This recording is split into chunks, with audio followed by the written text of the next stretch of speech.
Good, quiet, everything's good. Hey everybody, welcome back to somewhat Microsoft Flight Simulator.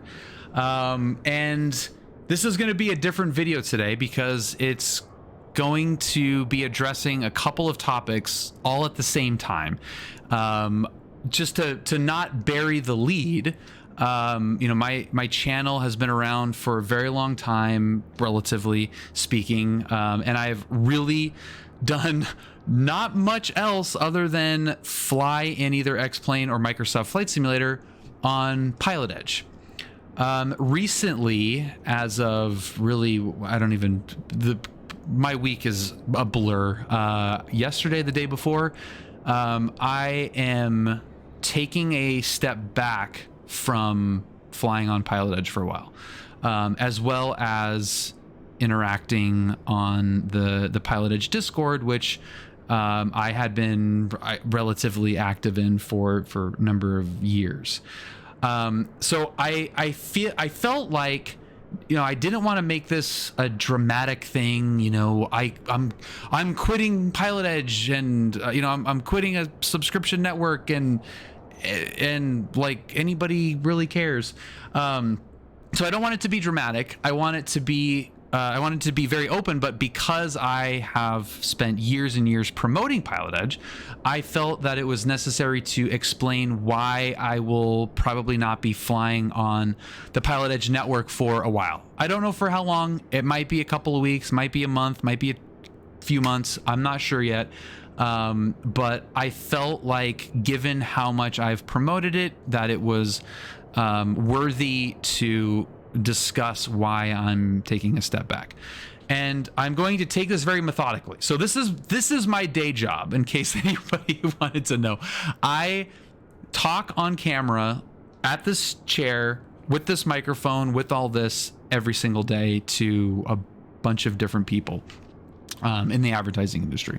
So I structure my conversations, my pitches, my whatever you want to call them, very methodically, to be as clearly thought out as possible.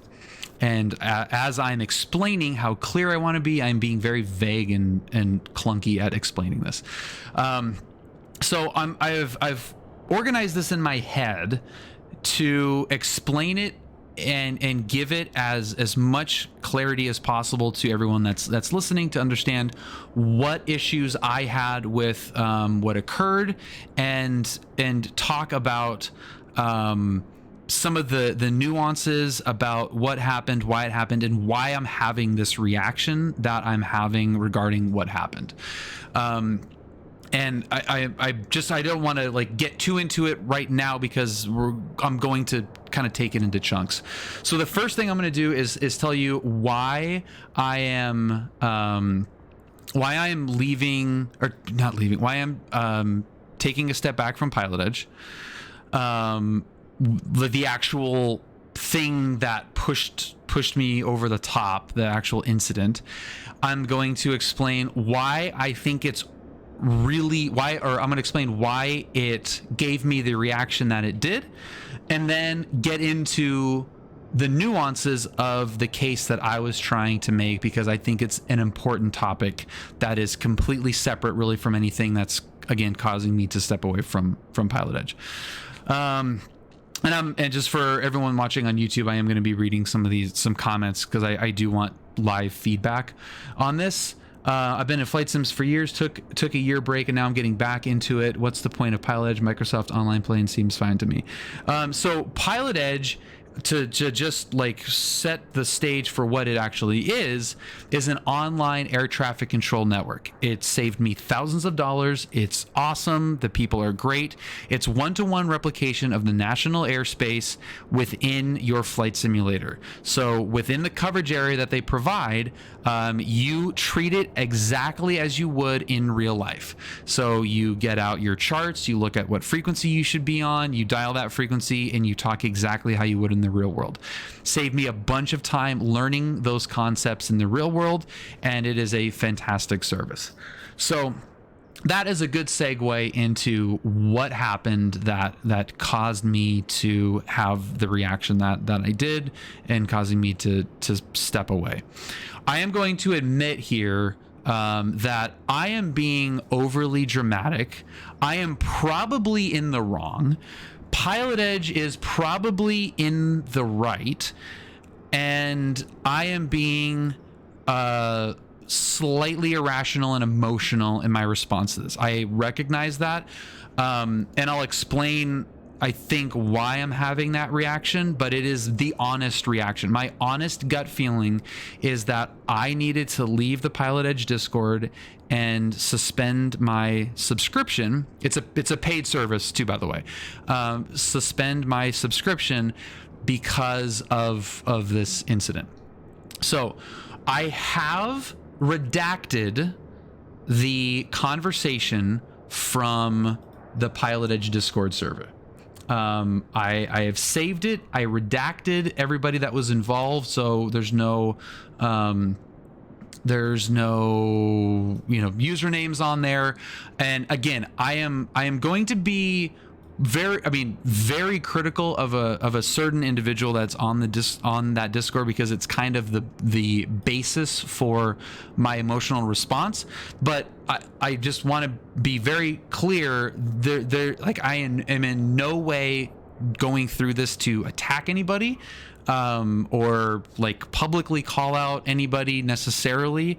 It's more of a broader issue that I hate this term, but like triggered me. So, and not that it's important to this at all, but I am very not the like safe space sensitive person.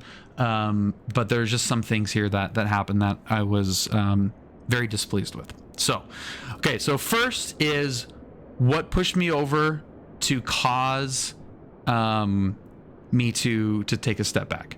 And we're going to scroll all the way down to the bottom of this conversation to something that this user said in kind of summation of a conversation, which we're going to get into in part 3.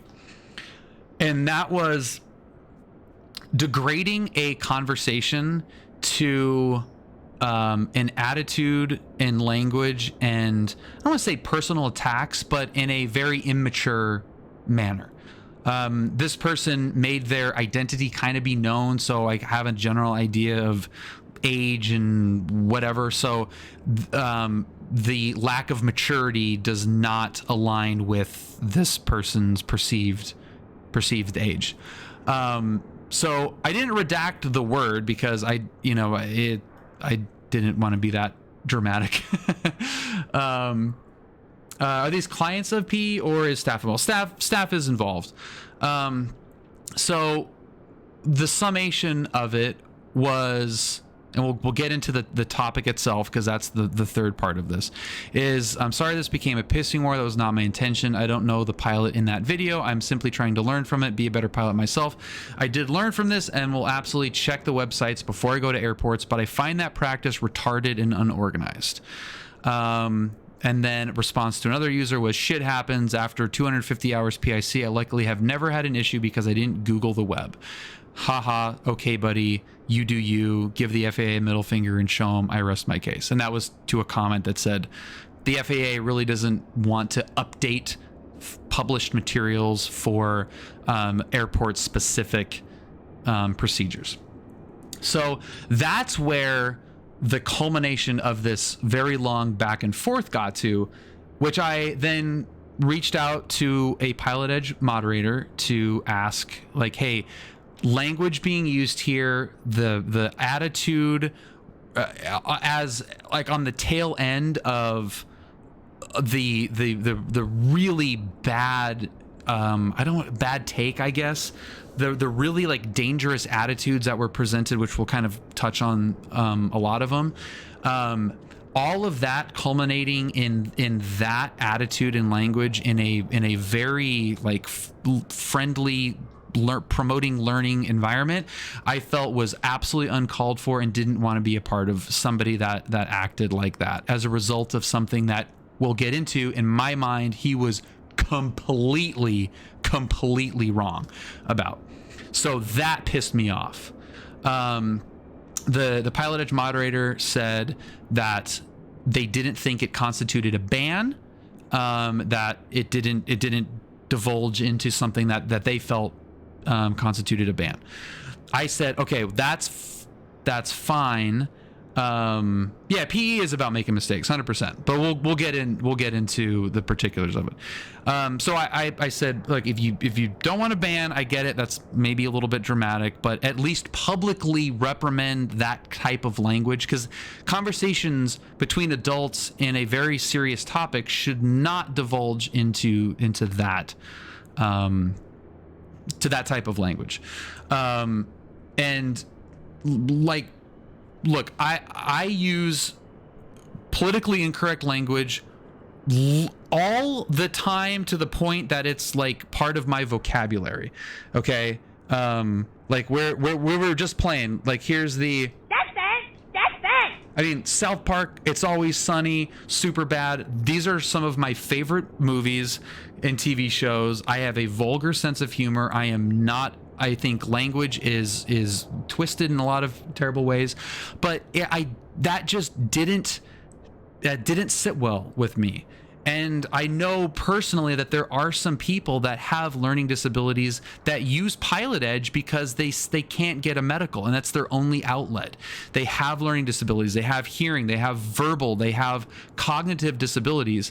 And and look, I don't want to say like ableist, and I don't want to say like, like I'm triggered or anything, but it was a sensitivity that arose from the rest of this conversation. This was like the nail in the coffin for me, so I'll try not to rehash too much, Air Cine, but basically you're kind of at the beginning of this.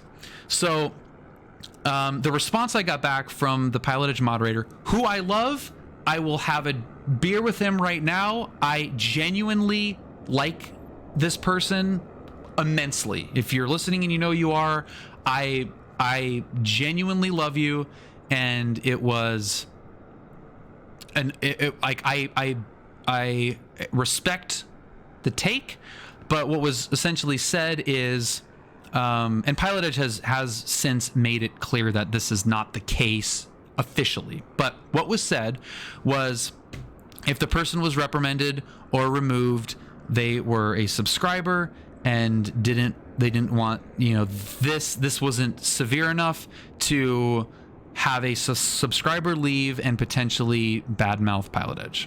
So that's what was communicated to me. Given everything that had happened, and given my feelings on the topic, which we're going to get to, that was like, okay, you know what? This is heading in a direction where it's not fun for me to be a part of anymore. So I said, okay, that's completely, I don't think so deconstructive. I don't think that's the case. I think it was just a me being overly sensitive, and PilotEdge being maybe overly conservative on their moderation. I think both of those things were happening at the same time. I was being dramatic. They were being maybe overly, what's the opposite of dramatic? Overly level-headed. I don't know if there is such thing as that. So that, like, and I want this to be an honest, open thing. I'm telling you guys this because I've been promoting PilotEdge for so long, and I want there to be an explanation why I'm currently not using it. It just was toxic. It divulged into toxicity. So let's then get into this topic. So we're going to talk about what the topic was, and then what kind of led to me becoming emotionally charged about this topic, and then then after that talk about the actual topic itself. So we're going to scroll all the way up here. I want to make sure that I redacted everybody here. I don't want to see anyone's username because it's not important. I think we're okay. Bill is going to internet jail. All right, so a video was posted from VAS Aviation, which I think we've all spent way too much time watching these videos. They tend to be cherry picked as overly dramatic. Fair enough, but this was the comment that was made from this individual. Unfortunately, what my attitude of anything done virtually these days is less I get myself involved, the better off mental sanity. And that's why I don't want this to be overly dramatic. I really want to get this off my chest and talk about, like how this mentality, because this is we're talking real world aviation. PilotEdge just happened to be the forum that this was being discussed. So that's like, this has nothing to do with actual PilotEdge, flying on the servers, nothing to do with that. It was simply the Discord forum that this was being discussed in. That I should have said that from the very beginning, because that's a very important distinction. That has nothing to do with the service that PilotEdge provides, which I still believe in, I still think is great, but I just need to take a step back. So okay, so this guy, now I don't want this to be like, I'm going to read verbatim from this entire conversation. I'm going to skip a lot of it because a lot of it's like some internet bickering. But okay, so this guy got yelled at by ATC for not knowing the departure procedure that's apparently common to San Carlos. Well, I'm not finding anything published anywhere. What am I missing? How would one know those procedures? So that is a very, very good question. That is a very good topic. I think of all 47 of you on here, you could probably all answer that question. Now, I want to give a little bit of background on this individual. This person recently rented a plane. Now, this is like, I really am hesitating to saying this stuff because I really don't want. Thank you, Foxeye. We're gonna get to that. I really don't want this to be personal at all. It's not meant to be personal. But the background is this person does fly in the real world, did get checked out on a plane locally to me, and did fly to my airport twice, and displayed a very noticeable and shocking lack of expertise or awareness or common sense as it pertains to a lot of aviation topics, like a very noticeable lack of. So there's a little bit of prejudice there because that kind of popped up and on previous conversations. So okay, so with that being said, Foxdie, you absolutely nailed it, right? So somebody said, prepare yourself by visiting the airport's website, call the FBO ahead of time, and ask about noise abatement or local procedures. Very, very straightforward, right? I think most of us would be like, yep, that's a really great comment. Calling the local FBO actually might even be a little bit like aggressive or not aggressive, but like a little bit, like, just why would I call him if I just go online, right? So okay, then they say occasionally local routes and info may be published on the special notices section of the chart supplement. So there's an occasional, like, it might be on there. Okay, so we'll call this person the OP. OP says, I've looked at the AFD, etc., and I see nothing. I found all that info in the airport website. Well, who the heck looks up the airport website every time he or she flies in? So that was kind of like whoa. I like pretty much almost every time I fly to a new airport, almost literally every time I fly into an airport. So there's a little bit, so now we got a little bit of that creeping back. Like, this is something that I and most people that I know do all the time. Yeah, I do every time. Only time I haven't, if it's a last minute divert. We get to that. So someone says, awkward scenario, it's a lesson to be learned. Always check the airport websites for specific information, but it seems like ATC could have de-escalated the situation a bit. Maybe this is a common mistake, so it makes them frustrated. That is where the conversation should have ended. And that person nailed it. I don't know I don't know who that person is. I mean, I know them online, but I don't know what their experience is. That is like, that's it. So then we get to OP that says, I will Google every airport website from now on. I guess so I don't miss anything. That to me sounds ridiculous, because I thought as long as I have reviewed the AFD official source and NOTAMs, then I have covered all my bases. The procedures this ATC was so pissy about is the voluntary noise abatement, which the AFD says you should call the airport manager about. LOL. What the WTF? This whole thing is stupid. I keep learning new things every day. So, high life. Yeah. Exactly. That's exactly the point. So I start to see some of this, like, well, this is stupid, and Snowdead, it is not the case. OP is not a Gen Zer. So this then starts to feel not good to me, and I'll get to why as we kind of go. So stick with me here. So it's like this person is assuming that if they check the AFD and the NOTAMs, then all bases are covered.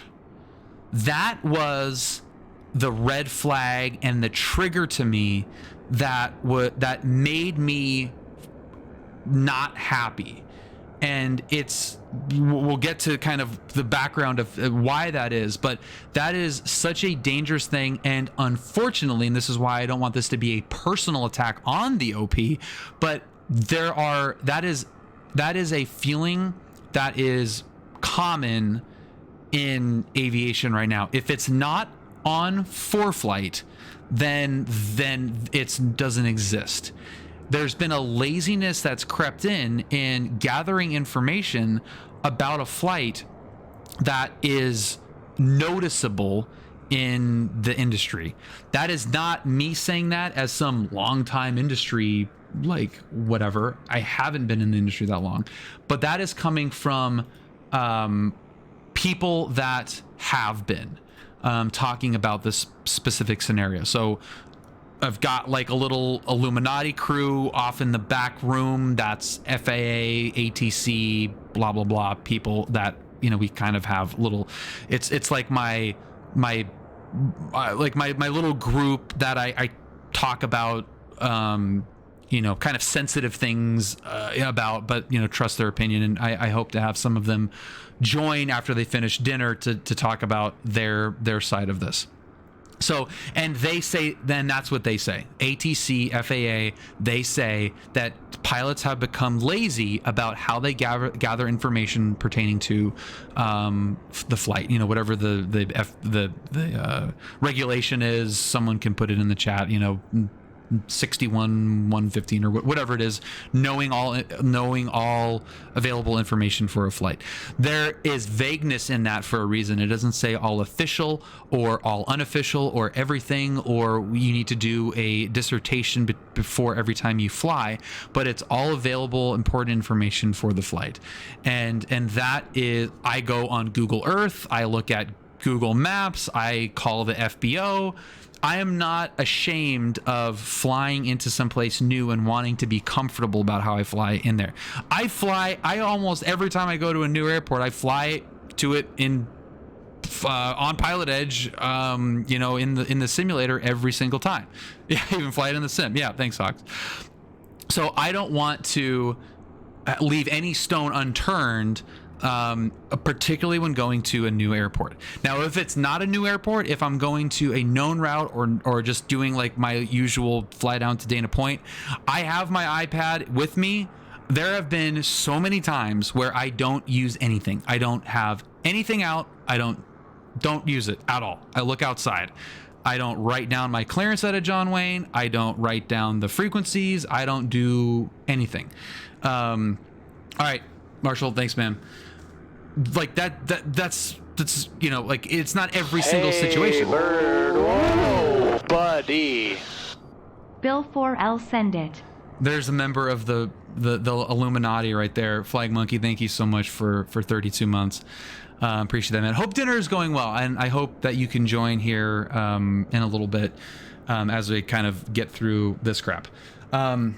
So that was like very, very triggering to me that a pilot, which we find out has 250 hours of experience, only uses the AFD and NOTAMs as that information gathering before a flight.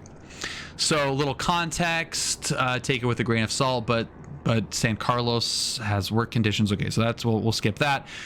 San Carlos Airport, we'll come back to this. Relevant information for San Carlos voluntary departures for anyone following the conversation. So someone posted that on there. So going back up here though is, why is a controller, and now this is not OP, this is somebody else. Why is a controller caring if the pilot plans to follow noise abatement, provided pilot gives enough info to allow them to apply separation within the delta? Is anything else really anything to do with ATC? So that was another. Now this is somebody else, right? But you can kind of sense where this is going. So San Carlos Tower gets mad at a twin Cessna for not following noise abatement procedures and gets on them for it, right? So I say, because this is relevant to me, the tower cares if the airport gets shut down. Yeah, so there is, the original video is Vast Aviation here, so it's ATC reprimands pilot for not being prepared at San Carlos. So if you want to look that up, that is the original video. So they care if the airport gets shut down. They care if the pilot does not come to that airport prepared with all of the information. Now you can see here how much information there is on this little map, and we'll get to that later as a specific example. Bless you.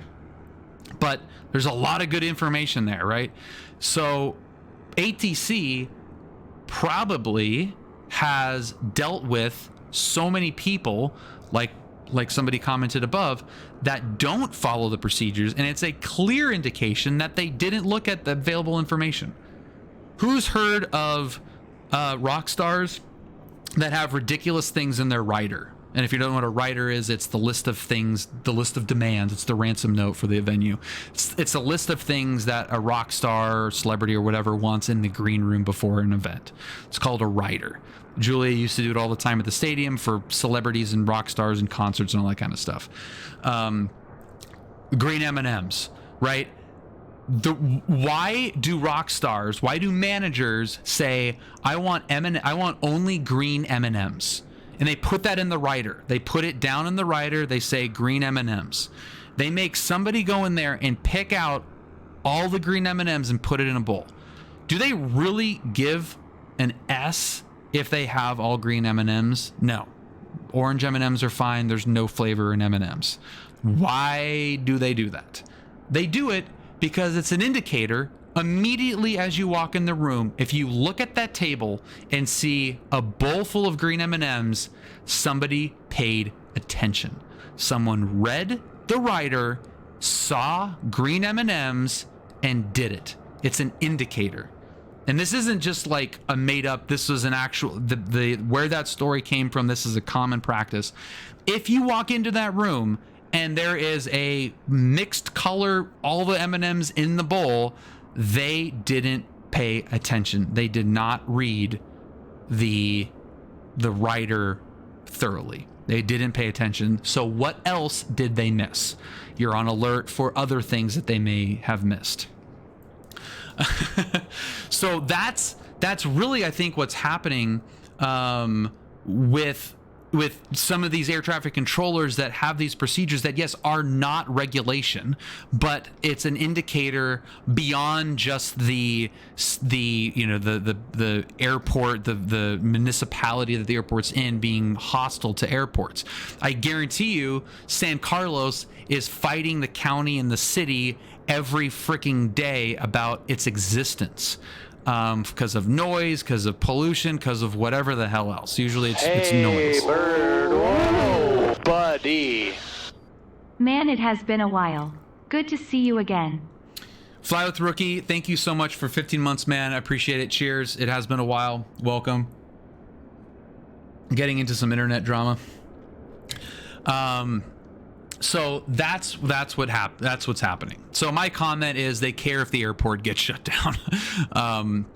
That's kind of like the blunt, like, yeah, you don't follow, if no one follows noise abatement procedures, you're getting shut down. They're going to vote you out.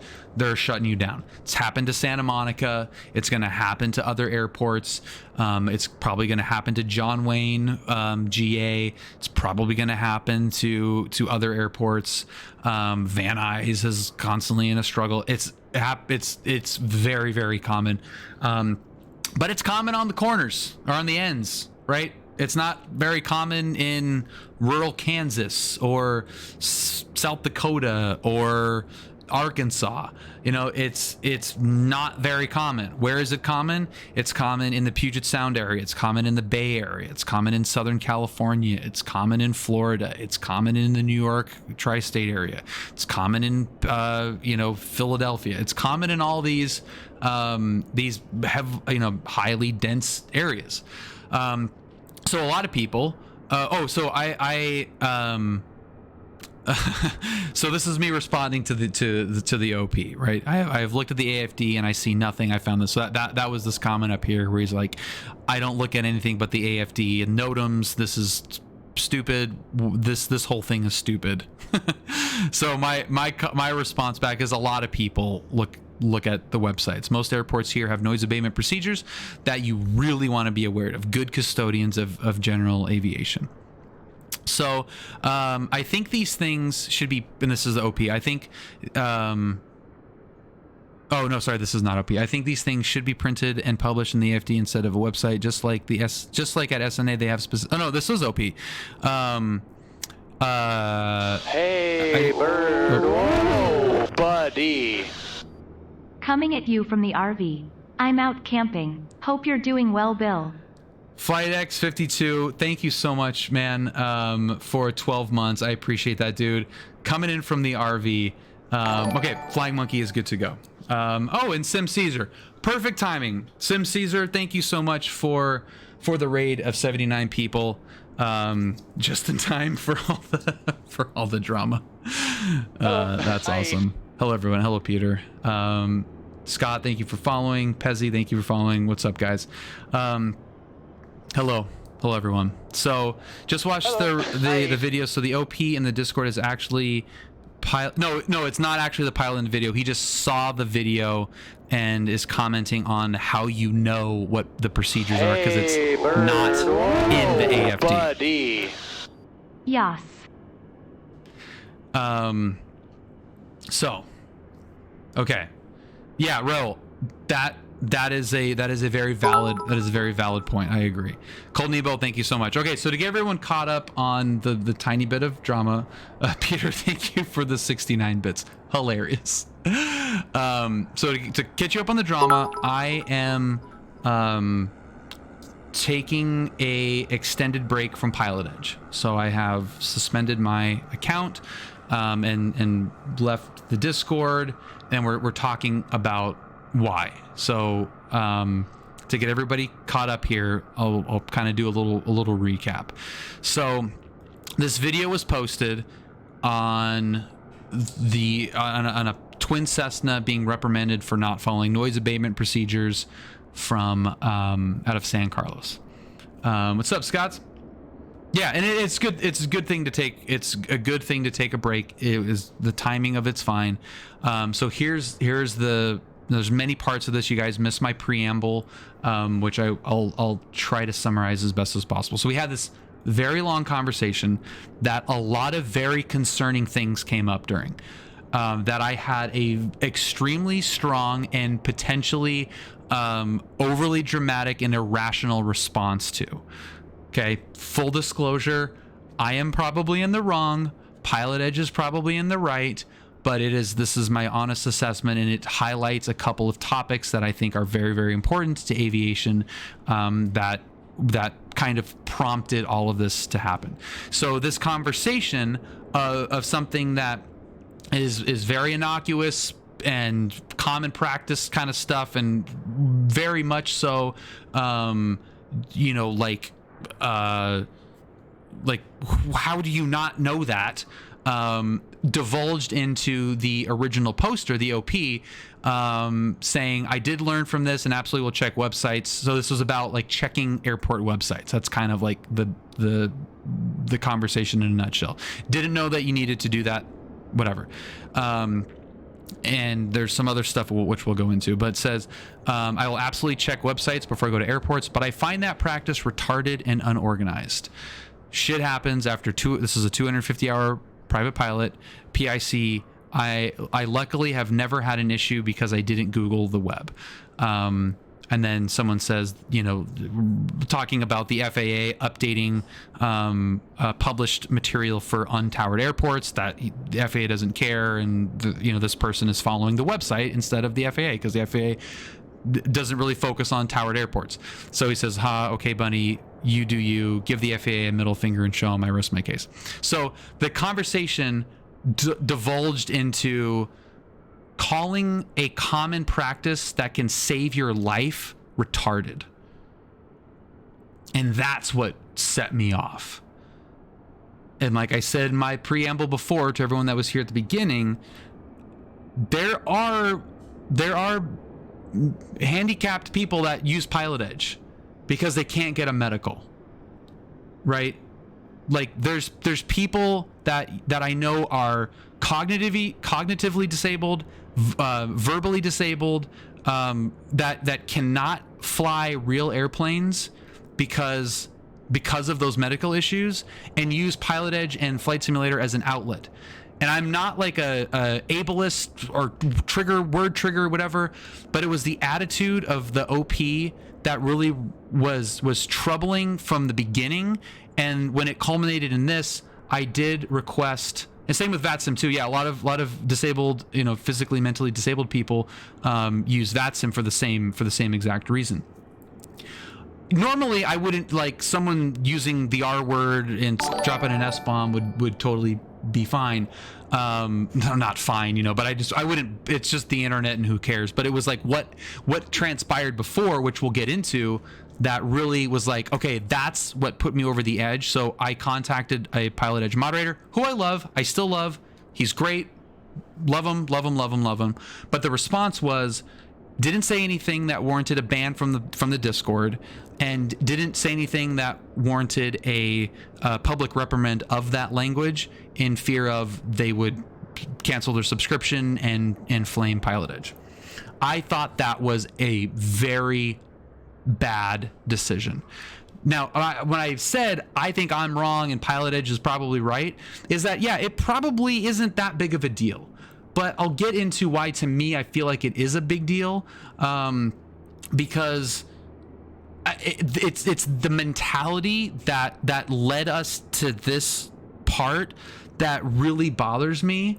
And it's a bad mod take. I think it's a bad mod take. And I am being overly aggressive and sensitive. They're being overly cautious. Both things are happening at the same time. If I was less emotional about it, I'd be like, okay, fine, yeah, that makes sense, I'll leave and not, or whatever, or let it go, it's the internet, who cares? But this OP is from out of town, got checked out in an airplane, which I helped with the information too. Like, I was like, hey, look at this airport, they have cheaper prices, whatever. So this person is now checked out at a local area airport and has flown to my airport twice.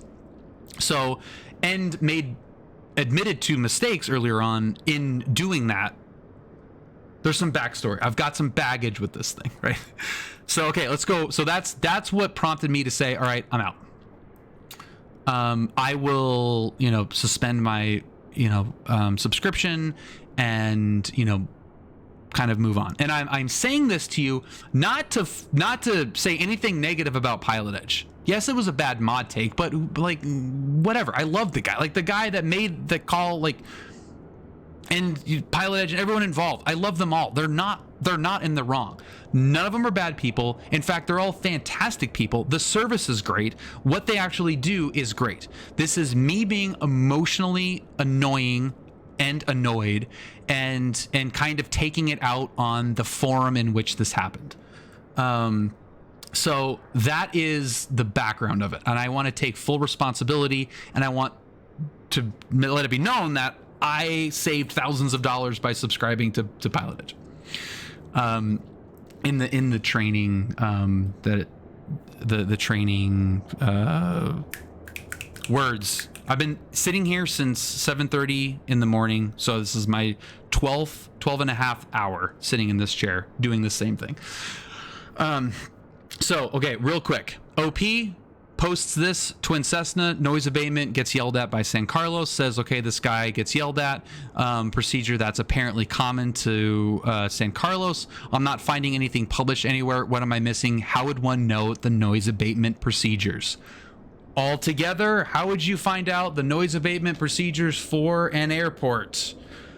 All together. I know there's a 5-second stream delay, but everybody, how would you find the noise abatement procedure for airport? You ask Jeeves. You Google it. Right? Ask Jeeves, JD. JD wins. Just know, right? DuckDuckGo it. Ask Jeeves it. Lycos it. Whatever. Bing it. Love it.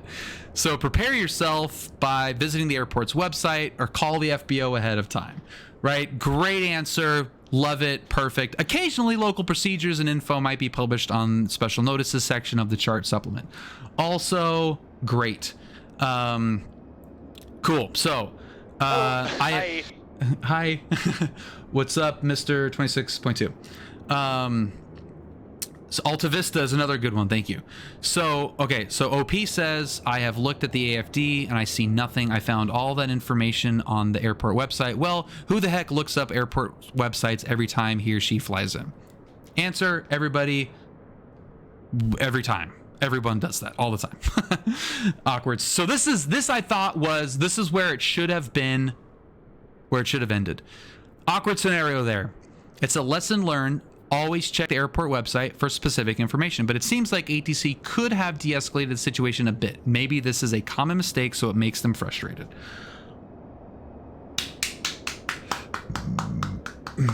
There you go. That's all. ATC was probably annoyed that it happens a lot, but check the website, okay? So, and then here's where here's where the ball starts rolling, and here's where my emotional reaction starts to kick in. Again, knowing that there was some background with this guy before. I will Google every airport website from now on, I guess, so I don't miss anything. That to me sounds ridiculous. I thought as long as I have reviewed the AFD official source and NOTAMs that I have covered all of my bases. The procedure this ATC was so pissy about is the voluntary noise abatement, which the AFD says you should call the airport manager about. LOL. What? WTF? This whole thing is stupid. I keep learning things new every day. Manage America, Santa Maria, Madre de Dio. Okay, so that's where I'm like, oh my god. If I'm flying into a new airport, I'm looking at ForeFlight. Chart it. Love it. Airspace. Beautiful. Right? I'm looking at the AFD. Noise abatement. What runway pattern entry. What's it called? Directions. Pattern directions. All that crap. Right? Then I'm going on their website. I'm looking up where to park. Where do they have a crew car? Is there a restaurant nearby? What are the noise abatement procedures? Is there a mountain in the way of the downwind? Is there any, like, all that stuff, right? Like, it's just, the Cold Nemo, SNA gives El Toro, that is in the AFD, but it doesn't say the name of it. It just says like the VFR departure directions. And it also, that doesn't matter as much because it's a instruction that you're given. But anyway, so I look at Google Earth, I look at Google Maps, I look at the terrain, I fly it on Microsoft Flight Simulator every time. Me, survey of one doesn't mean anything, right? That's what I do, but I do that because that's what I was taught. I do that because I was taught to do what makes sense, and I do that because I have common sense and can think about it, and I want to use every resource at my disposal. And I know how the internet works. Exo facto, I go to the internet and look that crap up, right? Okay, so someone posts the San Carlos procedure there, and someone says, why is a controller caring if the pilot plans to follow noise abatement, provided pilot gives enough information to allow them to apply separation within the delta? Is anything else really anything to do with ATC? A little bit, probably not English a first language, but regardless, so why does ATC care about noise abatement procedures? And this is right when you guys came in from Sim Caesars, right? So I respond to that and I say, they care if the airport gets shut down. ATC at San Carlos doesn't want the city of San Carlos or the county, whatever the freaking county is, to shut down the freaking airport. That's what happened to Santa Monica. How do you think the Santa Monica controllers feel about noise abatement procedures? Like, it's freaking crazy. Like, it's gonna get shut down. If we're not, as pilots, as a community, as instructors, as private pilots, as commercial pilots, as whoever involved in this community, in this hobby, if we're not abiding by this stuff, finding it, knowing where it exists, or teaching it or passing it on, then we're going to lose general aviation. Like, it's as simple as that. And my beautiful beloved airport is in jeopardy of some serious changes that I don't want. So the sensitivity for me is heightened because of that. Now there's a like safety aspect to this, which we'll get to as well. So I reply to the OP and say, you know, when he says like, I've looked at the AFD, I don't see anything. I only look at the AFD and the NOTAMs. You know, who looks at the website? Who looks on the airport website? I said a lot of people. Most airports here have noise abatement procedures that you really need to be aware of. Good custodians of GA. So that was my take. Like, the information's out there. It's super easy to find. Like, that's it. I think that these things should be printed and published in the AFD instead of a website. Just like John Wayne, they have specific instructions for VFR arrivals and departure. It's printed in the AFD. That makes sense. Unofficial website instructions don't. So here's where we start to, like, okay, he's been to John Wayne, he's looked at the AFD, he sees the departure stuff on there. Here's the difference. The stuff on the website is not regulatory. So noise abatement is voluntary, but it's being a custodian of general aviation, right? Like, the FAA doesn't care if you make a bunch of noise from like a safety perspective. The airport does, the city does. So it's not going to be, noise abatement procedures are not going to be added to the AFD because it's not regulatory, because it's not a safety issue. It's an airport, it's a local, it's a general aviation thing. And really not even general aviation, you know, it goes for commercial too, and the noise abatement procedures for John Wayne, for the commercial guys. I mean, that's as important as the GA noise abatement procedure at Santa Paula or whatever. I almost said Santa Monica, which is like maybe too much of a on the nose one. So, like, okay, so now we've got some pushback, like, hey, you know, it's got to be in the AFD. So someone posted the like, you know, okay, so they agreed it should be centralized, but it isn't. So look it up. Even for John Wayne, there's additional information missing from the ASD for normal VFR arrivals and departure routes. So they posted OC Air. Love that website. It's freaking great. Awesome. So I suppose in the old days you'd find this sort of local stuff hanging inside the FBO at an airport. Nowadays you can, get a sneak peek through websites. Another great point, right? Like, hey, before this, yeah, okay, we got websites, whatever. So here's the OP. These gotcha scenarios make me mad. Put the important stuff where other important stuff are. Why create confusion? I blame the FAA for this. Technically we have to, per FAR, as real pilots, right? So here's my plea to this. It's not regulation. It's being a good, conscientious pilot. Small airports are under attack by local neighbors, unfortunately. John Wayne has published procedures because it's a safety thing which is handled by the FAA. That's not why Santa Monica is closing. I really don't think doing a little research before flying is somewhere... when flying in somewhere new is too much to ask versus continuing to clutter NOTAMs, etc., when it has nothing to do with the FAA and is not regulatory. Now, saying it has nothing to do with the FAA is probably not accurate, but that's my, like, stop clogging up NOTAMs. People already don't read the NOTAMs. You're really going to, like, want to put noise abatement procedures in NOTAMs and make it like 40 pages rather than 30 pages? Like, it lives where it lives because that's the best place for it to live. In theory, in practice, maybe not. There's other ways that you can do it, but it costs money, it takes time, all that kind of stuff, right? So OP's response is, a little research is definitely not a bad thing. Until this incident in video, I would have never thought I needed to look at an airport's website to make sure I don't miss anything. So, okay. That is a fair point. So we are now headed in a great direction. We've learned a new thing. We've learned that there is a new, exciting, fun, easy, very thorough place to look for new information about flying. It's the airport's website, if it exists. So, okay, cool. There's a lot of non-standard stuff in busier metro areas. Rural airports probably aren't going to have any noise abatement procedures if they're surrounded by nothing but fields. LA Basin, Bay Area, Phoenix Valley, Puget Sound, Vegas are all more likely to have to need that extra research. And you've learned in those areas you're hopefully going to have that covered by a good CFI. So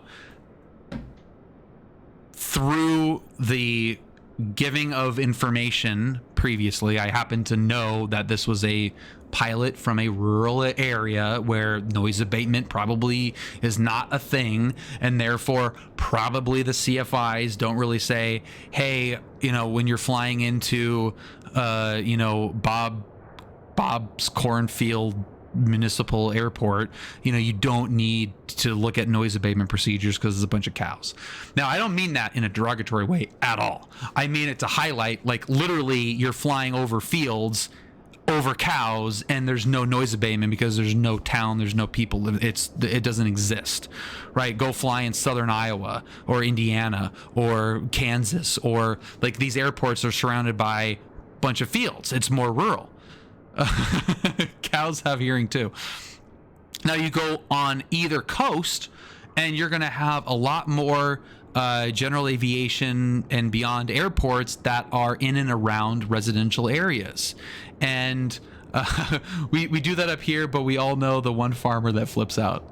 Well, yeah, and like Trent even got busted for, looking at an airport and flying too close. I mean, like it for sure happens, but you're more at risk of having a CFI not cover the idea of, hey, if you're flying someplace, check the website, see what they got.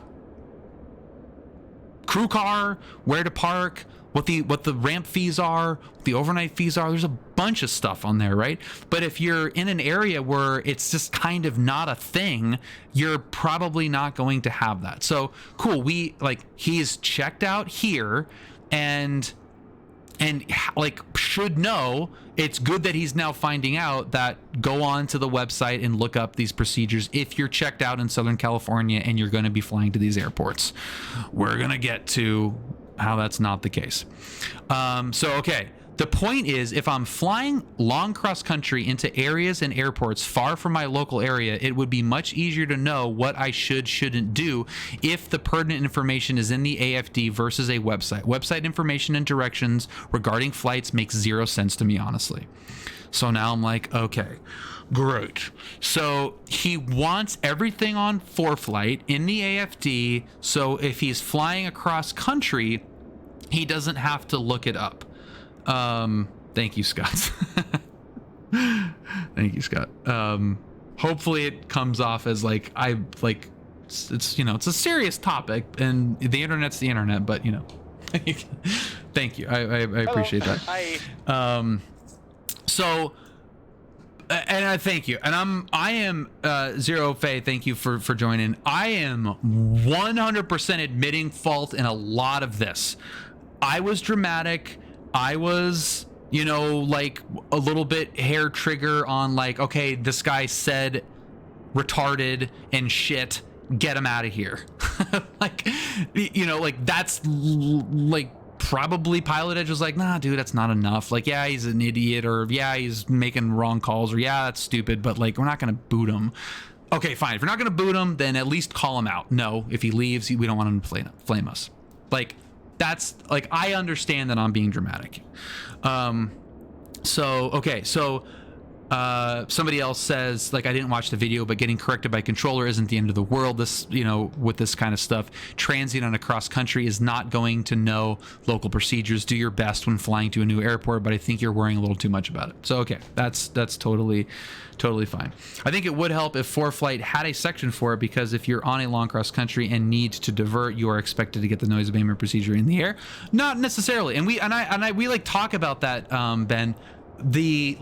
There is like, yeah, you're right. Like, it would be great if all of that information was consolidated, but who is going to do that? How are you going to get that information? How important it is to it? Are you diverting? If you're in a diverting situation, who freaking cares about noise abatement at that point? If every single person that had a diversion into a noise sensitive airport buzzed every house, it wouldn't matter, because how many times do people have an emergency diversion into another airport? I still have a feeling that GA is endangered. It's not easy, it's expensive, and the deck is stacked against it at every turn. Cold Nebo, it is exceptionally endangered, and that's what upsets me about this whole thing. That is the crux of why I'm upset about this, is because general aviation is endangered in general, and it's endangered at my airport. So, okay. So the point is, so this is me replying to the OP as, the point is, if I'm flying along cross country, I shouldn't have to look at the website if it's not in the ADFD. So then I say, then your CFI did you a disservice. Website, Google Earth, forums, you should use all of them. Those local nuances shouldn't clog up locations also used by local pilots. Once you've got the info, you're probably not going to need it again. And even still, stuff gets missed in the AFDs all the time. Controllers get very frustrated at that stuff. There used to be a time where we didn't have ForeFlight with most things conveniently in one place. My dad flew from Seattle, bless you, flew from Seattle to Miami to Seattle like 3 times. With paper charts. Like, he had to call Sporties or wherever, whatever, and get like all of the, the chart. Like, he'd lay the map out, like the sectionals out on his hotel bed in rural wherever, on his, like 5 stops in his little Beechcraft Skipper. I'm getting hot. Yeah, we're getting hot. Hey, Julia. So there was a time where you didn't have access to any of this stuff. You have to call the FBO. Hey, do you have gas? How much is it? Okay, cool. Are you out of 100 low lead? Or, you'd have to call the place. So we're getting so lazy by wanting everything all in one place that you're like losing the art of actually preparing for a flight. We're expecting everything to be all in one place We have the technology to do it, no doubt. It could be better, no doubt. A lot of stuff could be better, but it's not hard to get that information. So yeah. Getting corrected by ATC is not the issue. My issue is that this is not common practice, looking things up in Google instead of an official source. It is my response to OP, it is absolutely common practice. You may not have been taught it and have gotten by without doing it to this point, but it's absolutely common. And this is issue 2 with the attitude, and I mean attitude both literal and, you know, like attitude in terms of hazardous attitudes, of the OP here. And I haven't been taught it, and I've survived until now. Therefore, what I am doing is correct. No matter how many CFIs, no matter how many situations, no matter how many hours, the reluctance to think that all of those people couldn't have missed something or taught you something that someone else has a difference of opinion that might be better is entirely the wrong way to look at it. I am lucky to have had a CFI that has thousands of hours, is an amazing pilot, is accomplished across so many different disciplines. Where is he? Whoa! Found it. Hello. Found the ground. You know, of course, Brad. But what the thing that he taught me was not that, listen to me, I know everything. It's use common sense, fly with other CFIs, gain knowledge elsewhere. You know, have things that work for you that make sense to you, and pursue those things. Don't just rely on everything that I've taught you. Think outside the box, think outside the Brad. And that mentality has saved me in a number of cases where I've been taught something by another CFI that Brad does differently. So there's things that I do that Brad doesn't do. There are things that Brad does that I'm like, I don't like that. Don't do it. The fact that, yeah, thanks, Shoes. The fact that we have pilots out there that are being taught by CFIs that are at varying degrees of competency. And I'm going to show you an example of a CFI that make my blood boil even more, that are hanging on every word and using that as gospel throughout their flying career. Closed off to the idea of something so simple and so obvious that they don't do it because they weren't taught it. Yeah, we're going for it. Getting on that soapbox. Yeah. Good? Yeah. Sure? Yeah. You need anything? Yes, gin and tonic, please. with some ice. Hug time. Okay. So absolutely common practice, blah blah blah. Okay. So here we go. Now we're getting into the meat of it. Okay. This was another person says, I don't consider the airport municipality website an unofficial source. Okay. All right. So here's where we start to get into the got it. I don't want this guy flying near my airport anymore. Which heightened my sensitivity to the R word and the S word. No, I can't blame a CFI for this type of stuff. If this is supposedly common practice, then it needs to be taught to all students during their trainings. I doubt many know about this practice, search Google, when they can look at the holy book like the AFD. No, this guy was not spanked by PE or IRL. This was just a topic that came up. Now, he did display lack of knowledge and understanding and common sense in other areas and other conversations. So it was kind of like, all right, it's just one of those people online that, you know, we all, you know, if any of you are in Discord or in a forum at ever or been on Reddit, you know, those people that like are constantly asking questions like, hey, how do you do this? How do you do that? How do you do this? How do you do that? And you're like, how do you get dressed in the morning? You know, like kind of one of those things. And, you know, like he asked a lot of questions earlier on, like a couple weeks ago, about flying in Southern California. He, is from Midwest, rented a plane, got checked out in Southern California, and flew into John Wayne a couple times. So I was kind of like curious. But yeah.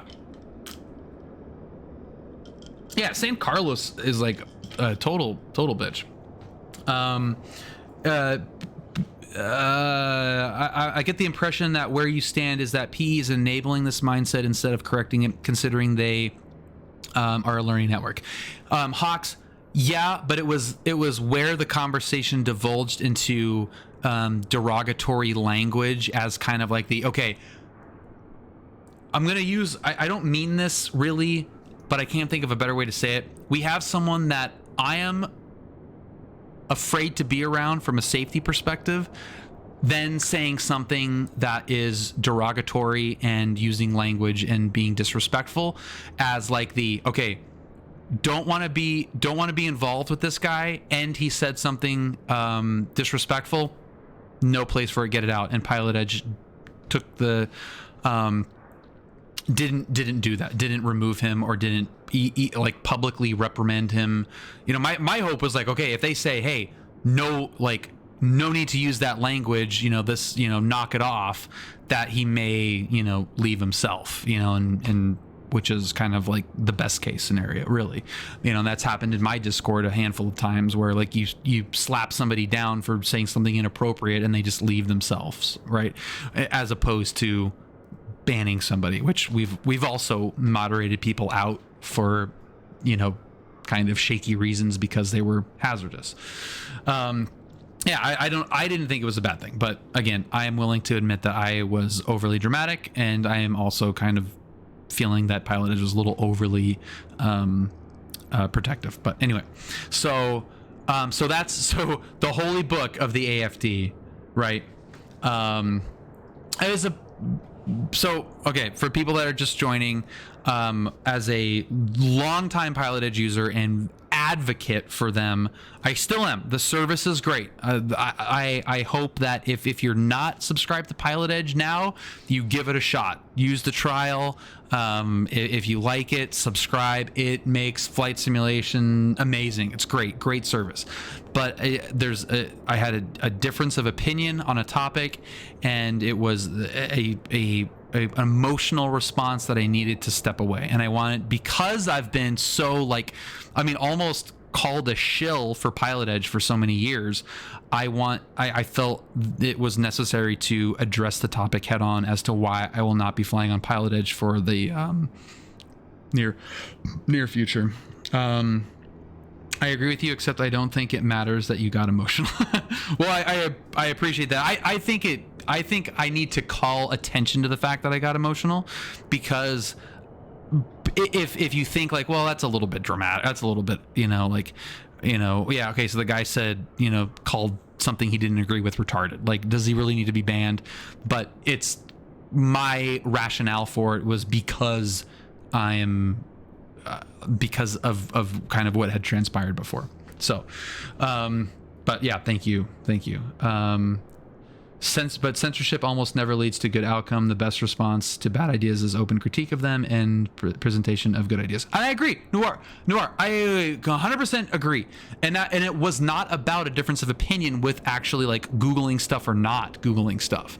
It really wasn't about that. Like, I felt like we got to a situation where I was like, okay, he doesn't have to agree with it, but at least he's saying that he's going to do it. He didn't know it existed before, so now he's going to do it. It's when he was like, this is our word, and calling people buddy and pal and being condescending, where I'm like, okay, this guy's, he's muddying a place that I really like. So, okay, I'm going to kind of get through this. I'm going to try to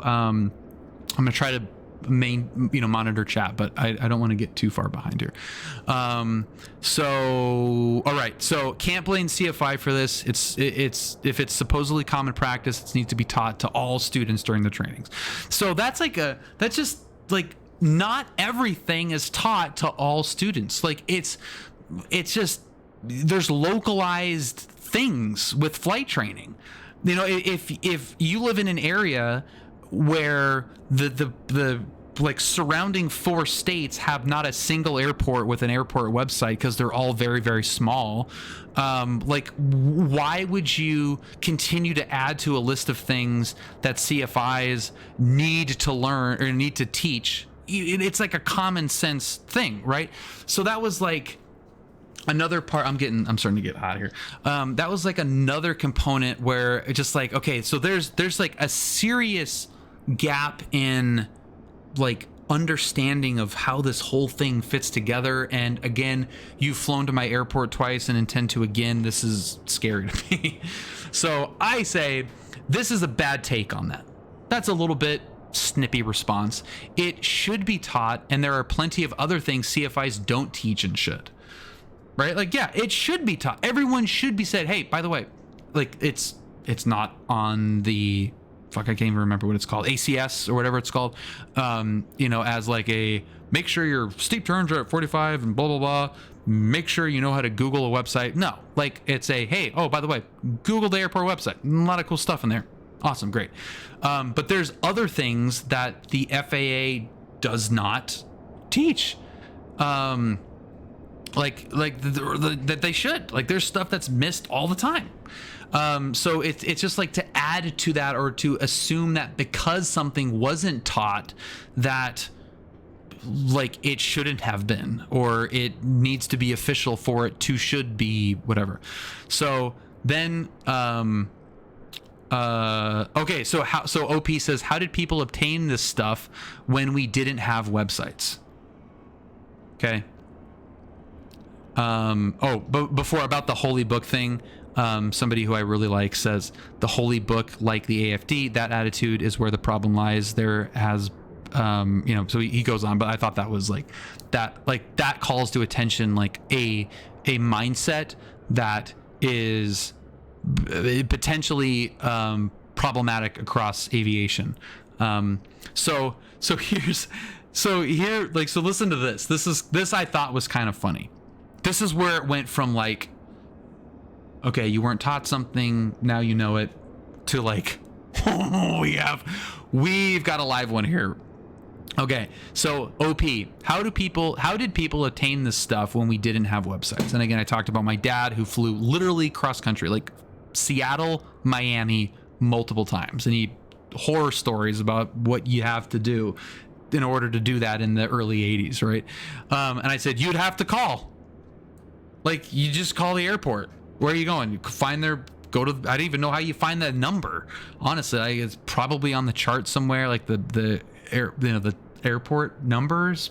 I don't even know if it's on the chart or not. Like, I couldn't tell you. Probably is, but I don't know. So, like, I don't know, you call. So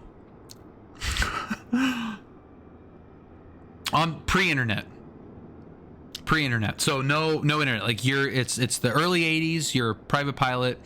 So the AFD probably has it, so it's published there somewhere, so you'd call. Okay, so we're having a little bit of kind of cross conversations here, so I'll come back to the how people got information before. So no, I think you see it that way. To me, that makes zero sense. When I fly somewhere, I do my research on everything I need to know about the flight. This is OP. I look up the charts, I do weight and balance, etc. Looking up a website will be part of my research going forward. But again, my point is this stuff needs to be published in the right place. A website is not it for me, sorry. It's like saying, let's publish some things here and others elsewhere, and you just have to not be lazy and look everywhere. We're not saying look everywhere. We're saying literally Google the airport and see if they have a website. Okay, so here's like where we're like getting close, but then you're like, okay, what else is this guy not getting? There's a couple of orange M&Ms in the bowl. Got close, but he wasn't not quite there. So we'll come back to that. So I say you would have to call. And then I say He says call who. I kind of missed that screenshot, but call who. I said the airport, the FBO, flight service, a local club, a pilot friend that's been to the area. Literally, it's endless the number of places you can call. And again, before the question was before the websites. So he says that's nuts. Just have it accessible where everyone can see it. Okay, so not like, cool, that's kind of a pain in the ass, but all right. And again, this is something that you only have to do once when you go to an airport the first time. Yeah, it should be more accessible. Yeah, I agree. Like some places don't have a website, some places do, some places it's hidden. And I'll show you how hidden some of this stuff is on the websites, and it's not good. But it's not for the FAA to do. It's about being responsible and thorough. So okay, so this is like, to me, I don't see it that way. I look up all the stuff, whatever. This is not common, blah blah blah. Right. So here's my response. It is a common practice. There's a reason those websites exist and a reason people use them. And then number 2, I think most importantly, you're mixing up where the information is and paying attention. So he had flown the special flight rules when he flew to John Wayne and like posted the video. Common flight simulator. It's a real world pilot, but yeah. He had flown through the special flight rules and didn't use the right frequency. And I had like, part of trying to help, like, hey, he's flying in my backyard. Like, here's the info, I helped him with the information. He's literally doing what we're telling him to do here, which is seek out information other than the AFD. Literally asking on PilotEdge, hey, how do you fly the special flight rules? Like, here's a video, here, do this, look at that. And I said at the time, weeks ago, like, hey, just make sure you read the chart. It's all there. Everything's on the chart. And he's like, yeah, I read it. I know how to do it. And then comes back and admitted like he got the wrong frequency. So he was flying Nordo through the SFRA. So my point was, even though he looked at the official published chart for that transition, he did it wrong because he didn't pay attention to it. So it doesn't really matter where the information is if you pay attention to it. It shouldn't. Yes, it should be consolidated somewhere. There should be some like Wikipedia page for all this crap, and you can just kind of filter through whatever you need to know and toggle it. And yeah, there's like a million things. There's how many thousands of airports in the US? Like who the hell is going to have to manage that?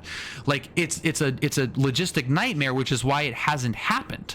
If it's important enough, you're going to publish it. If it's not, you're going to put it someplace. If like it's just like the practicality of it that bothered me. So I said like, hey, look, you admitted yourself to doing this transition wrong.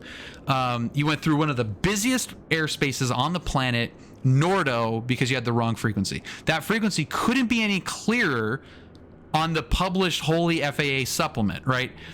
But it's not about where it is, it's about paying attention to it. So I then said, so if a noise abatement procedure is published on our beautiful AFD and the pilot didn't do it correctly, whose fault would that be? Who is it on? So he said, of course, it would be the pilot's fault. So again, is it about where the information is? Yeah, the SFRA, yeah. So we had the wrong frequency, which is published and charted and all that stuff, and just didn't pay attention to it. So he didn't like me calling that out, even though he admitted it. He admitted it. He said like when he posted the video like publicly, like, hey, I got the wrong frequency.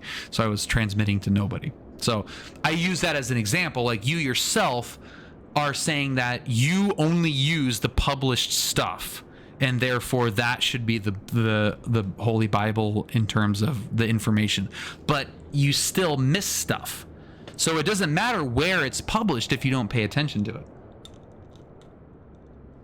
And that's my wheelhouse, because I am in attention measurement. I am in eye tracking, attention measurement, research, and analytics. So I have a background in outcomes related to eyeballs, landing on stuff, right? So I'm just like, it is whatever. Okay, so so I said, so it has nothing to do with where the information is. It's about paying attention. Now you know that an airport's website is a great place to look for now you know that an airport's website is a great place for information. Nothing else needs to be said. So that's kind of like where it should be left, right? Well, information is great. I don't disagree. My whole point is it does not need to be scattered all over the place. I've had several CFI over the years, and not one of them had mentioned looking up stuff on Google. Not one, but you say it's common practice. Now I'm gonna stop here pretty quickly because this then transitions into my like stay out of my airspace realm. It is common practice. It's unfortunate it was never discussed with you, but good thing it has now because it's incredibly valuable. Added side note, not every airport will have a website, or it's hidden, or it's annoying and old. When it's there, it's awesome. That's it. Yeah, so Adon, yeah, so if you're joining late, yeah, so you didn't know that you could look up a website on the internet. So here I'm going to take a little bit of a deviation, because this is the part where it's like really rough mindset. I'm gonna get this use this as a little highlighter. It's this. I've had several CFI over the years, and not one of them mentioned to look it up. So again, rural Midwest area. You might not have noise abatement. You might not have airports with websites, so the CFIs didn't teach them. But the fact that people, and I've heard this before many times, and this is why it was like, here's another example, and this person now has access to my airport, of assuming that your CFI is the almighty aviation expert, and it's a extreme lack of common sense and confidence and your own knowledge in my mind. If you think your CFI knows everything about aviation, then you are crazy. I think you're actually crazy or so short-sighted that you really shouldn't be flying. Brad, who knows as close to everything as a aviation person as I can think of, and Adon, Brad, like there's very few things that you could ask him where he wouldn't have an answer for. But what he taught me wasn't functional, or I should say the best thing that he taught me wasn't like a functional thing. It wasn't like hold the yoke like this, or here's how an aileron works or whatever. The best thing that he taught me was he doesn't know everything. And to use common sense and to think about things critically, think, does this make sense to me? Is this how I would do it? Does this fit my sensibility? Does this fit how I go about doing things in my mind? Do I, if you need a checklist, use a checklist. If you don't need a checklist, go through your flow, check it off afterwards. If you need to mind F, I've printed out NOTAMs and weather briefings, early days. And now, like we talked about, I'm confident enough on some of these flights where I don't even need the iPad out. I look at them like, okay, here's the, throw it in the bag. So you evolve based off of your experience, but you also evolve based off of learning from as many resources as you possibly can. Like every single thing that you can find out about a flight, find out about that flight. Google Earth, Google Maps, the airport website, call the FBO. I've called the FBO and said, I'm coming tomorrow at noon. Where do I park? How much is it? Is there anything that I need to know about? No, cool. Okay, got it. Check the. I mean, it's like it's and it's not like a roll your eyes because someone's being is the fuel pump working? Do you have fuel? How much is the fuel cost? Is ForeFlight right? And some of that stuff you can look up on ForeFlight too, but it's just like I know there's a portion of that's like, oh, that's a dorky, nerdy thing. And, I don't do it all the time. If it's a new airport and I'm really concerned about it, or, like I'm trying to think of the last airport I went to for the first time. And didn't look up anything because it was like super easy, but I can't think of anything. Like I went to Oceanside and I know they had noise abatement procedures, so I tried to look it up. I couldn't find it online, so I did the best I could, landed, they had it posted on the window. I looked at it, I go, cool. I took a picture of it, saved it for later, posted it on the Discord. That should be on a website, but it's not. So I took a picture of it and I'm going to use it, and I'm going to know that it exists. I'm not going to overfly the school, off the 114 or whatever. But like I'm like seeking it out. Is it in the best location? No, but I still want the information. And again, going back to, I've had several CFI. It's like, great. You've had several CFI that failed to tell you to use common sense when looking up information. So he just uses the AFD and just uses NOTAMs. So I say, hey, by the way, not every airport will have a website. Bingo, not every airport has a website. That's why the AFD is far more valuable to me than the flight club and cafeteria talk. So now we've got the eroding of sensibility, common sense, and decorum, right? No one said cafeteria talk. I said call a local club or flight school and get information about the airport in an age where you didn't have the internet. So now it's flight club and cafeteria talk. I will absolutely look up the website for places I fly into, because now I know there may be valuable info on some. But to say this is common practice, I don't buy that for a minute. If I'm flying along and decide to divert to an unplanned airport, I won't have access to the website in the air, but I will have access to the pertinent information if I have the charts on and AFD. So again, completely missing the point, which is it's not about being absolutely perfect every single freaking time you land at an airport. It's about being conscientious, being a custodian of general aviation, being respectful to the airport and the other pilots that you're interacting with or sharing the air with, and to just like full on based off of no information other than blindly thinking that every CFI he's had was the extent of aviation knowledge bestowed upon him, leads to potentially missing things that will get somebody killed, or best case scenario, get an airport closed when noise abatement stuff racks up. And it's the idea that, okay, so what we're saying is when you're flying to a new airport, go to the website, check and see if there's any information. It's the Mott and Bailey style of arguments.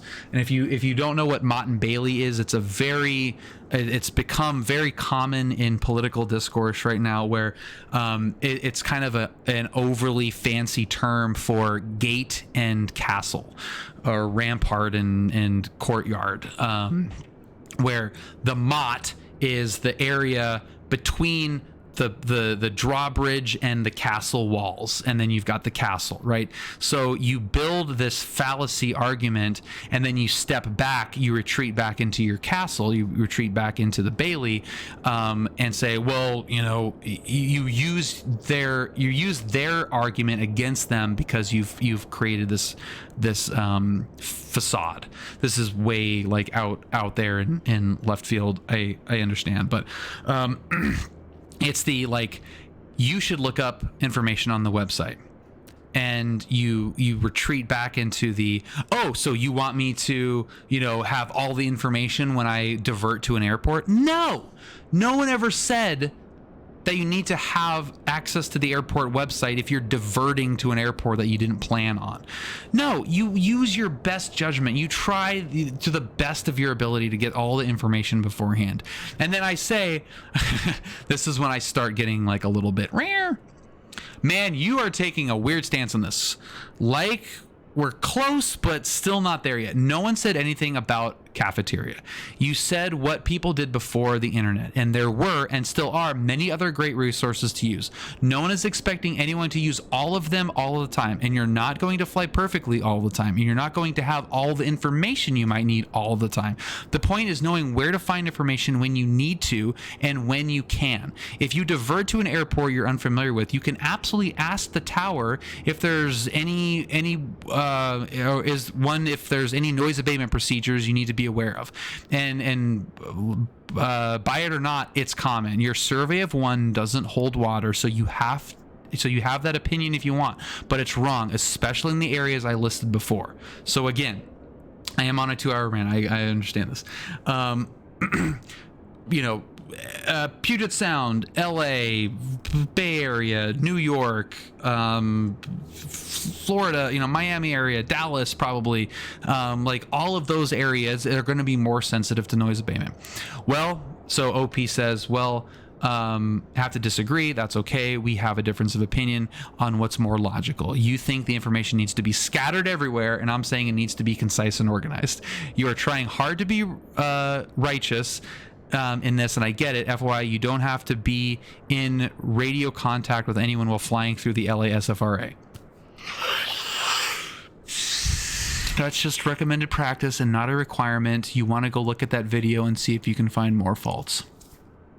So now, just like, okay.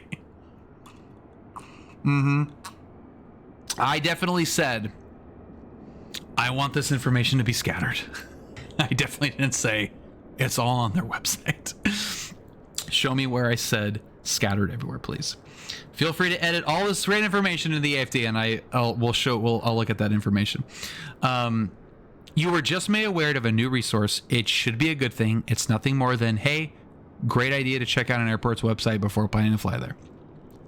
A website where someone has to Google and hopefully find it.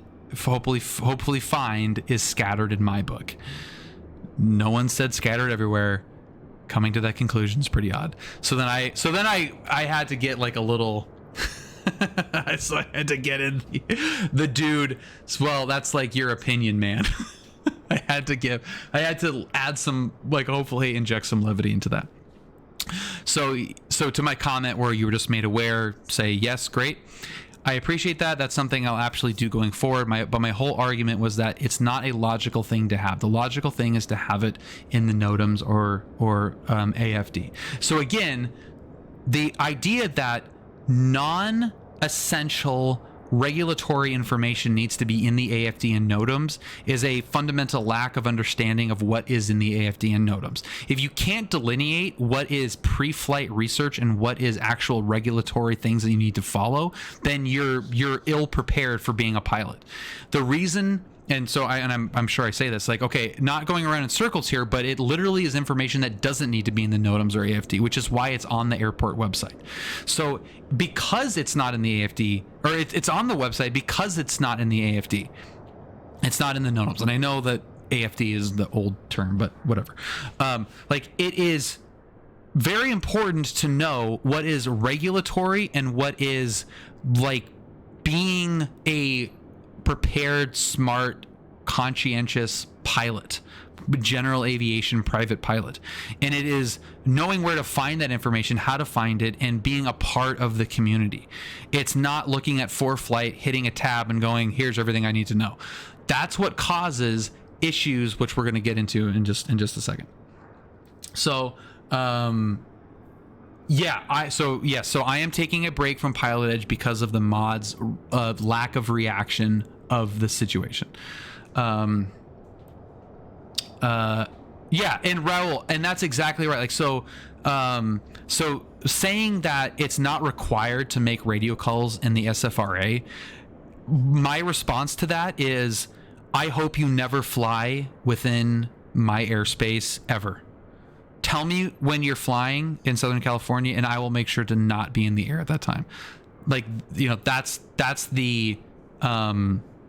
my response to that. That is so reckless and such a hazardous attitude and viewpoint, an excuse for not paying attention. I couldn't even, like, that's where it was like, okay, so you are willingly being reckless and justifying it by saying, well, you don't need to do that. You know how much stuff you don't need to do that I would never do that's technically legal? And most of us, a lot of it. And the technically legal part is really not even, it is arguable, because if you're doing something that is reckless, even if it's within, the confines, like, it's reckless. It's reckless.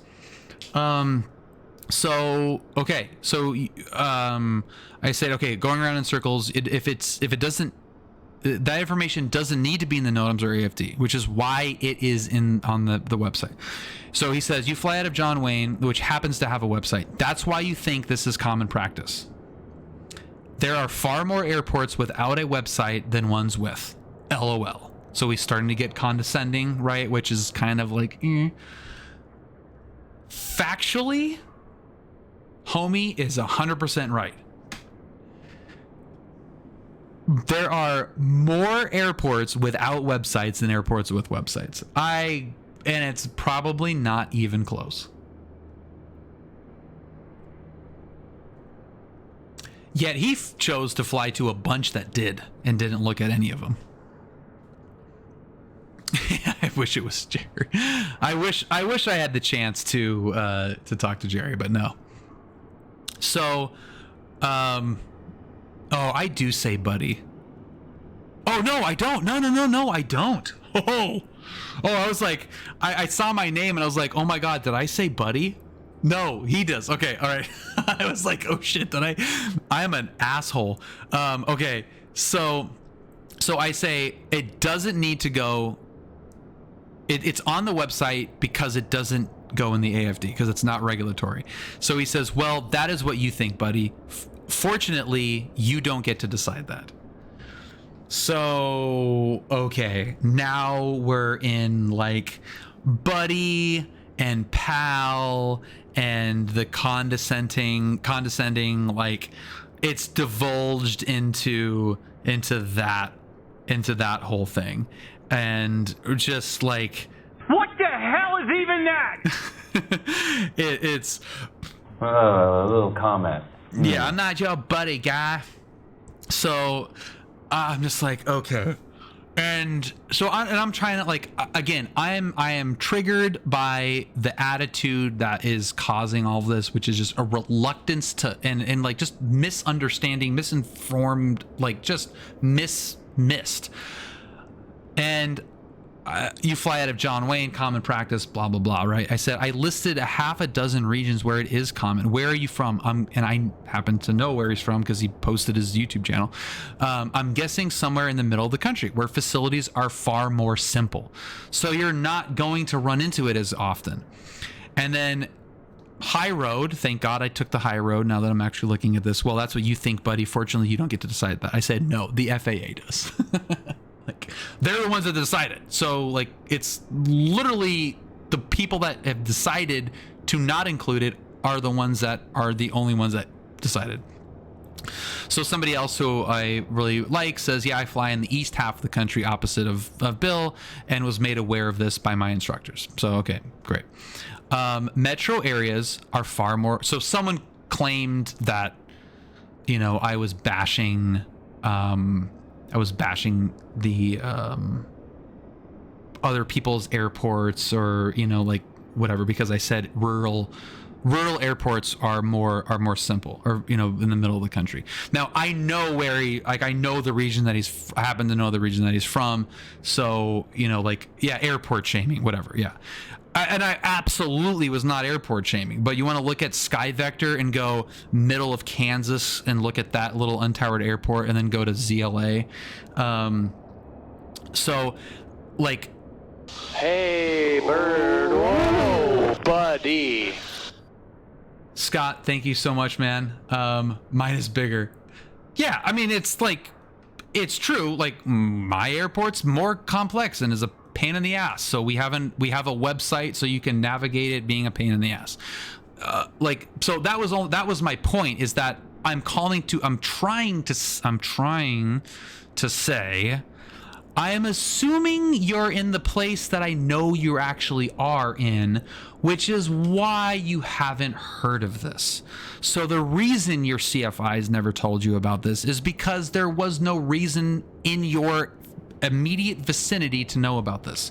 So the fact that you're learning about this now, what have we learned? That CFIs do not divulge every piece of information that exists in aviation to bestow upon you to go off into the world happy and whatever.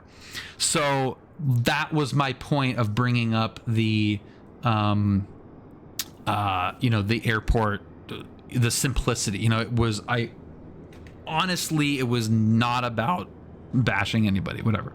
So and then this person said, yeah, and I missed. I was actually referencing all of the areas within the PilotEdge coverage area that would have had the potential for noise abatement and special procedures.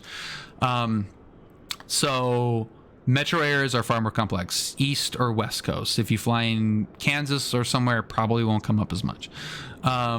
So yeah, he like referenced the low blow at his not flying Nordo in the special flight rules. I was like, there's no blow.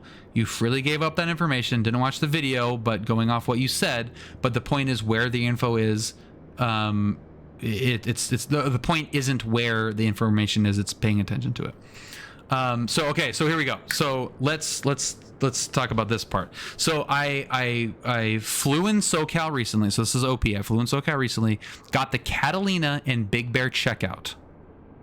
Okay. With different CFI. Guess how many suggested we Google shit up? I must have terrible luck coming across bad CFIs.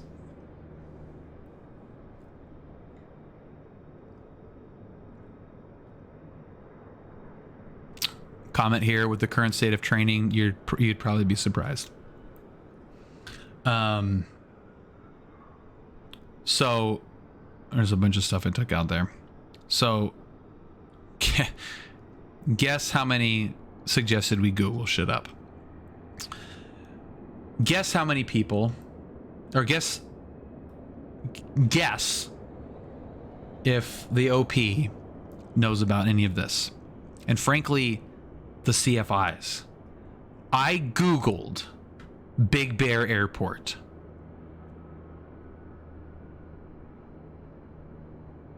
I don't understand not knowing where to find the LA tax supplement for the SFRA frequencies. No, he had the chart supplement. He had the chart. He had it, and just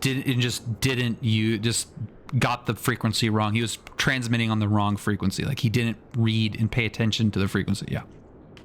So I Googled here, pre-Google, Big Bear Airport. It's the first thing right here. It's not scattered. Big Bear Airport, Big Bear City Airport. Let's try that one. Let's see what we can find. Elevation.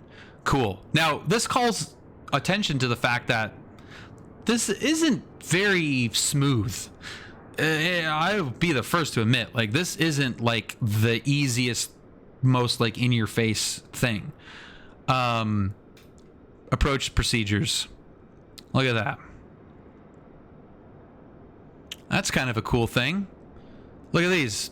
Don't fly over those areas. Let's look at west arrivals. Look at that.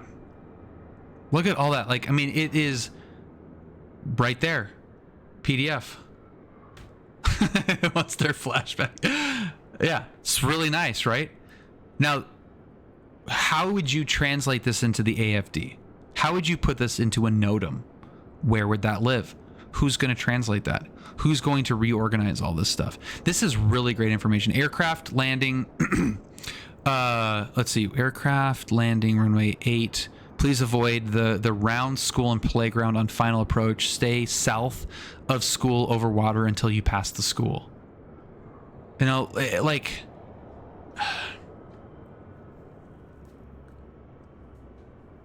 like that's like regardless, like, I mean, it's just like, it's regardless of whether or not it should be where it is or not. It's like wherever this information is, it's gold. So do you think if OP flies to Big Bear, do you think he's going to be conscientious and a good custodian of general aviation and not overfly that school? Do not fly between 10 p.m. and 8 a.m. Yeah, like it's due diligence, but it's so good. I get it that it maybe is not in the best location, but this like adamancy, or not, that's not a, is that even a word? The fact that this is being missed by CFIs and not sought out by through common sense by people is astounding to me. It's just like, it's astounding. So PE doesn't follow noise abatement stuff, like so it's not part of like the culture of PilotEdge to like police that or anything, but it's just like I mean,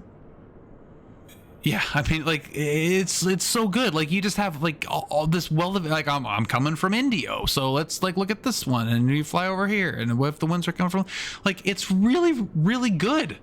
It's great information. Like okay, it's on the bottom of airport website.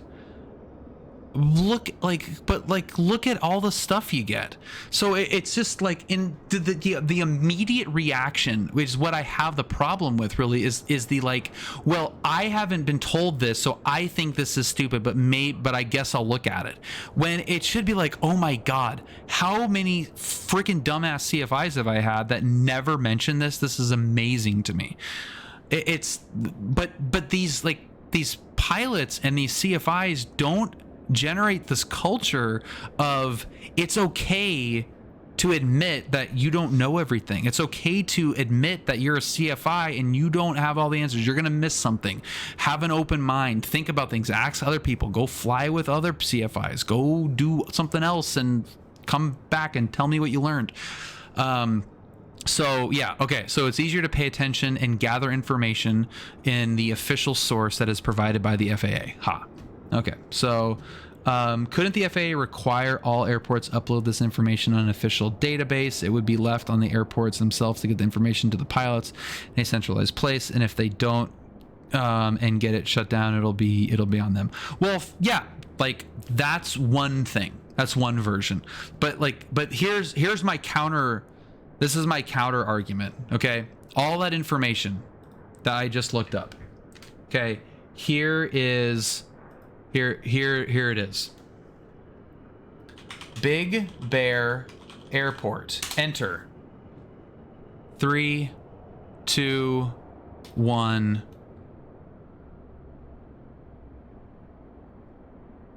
Is it that, like, this is what I'm saying, like, is it that hard to do?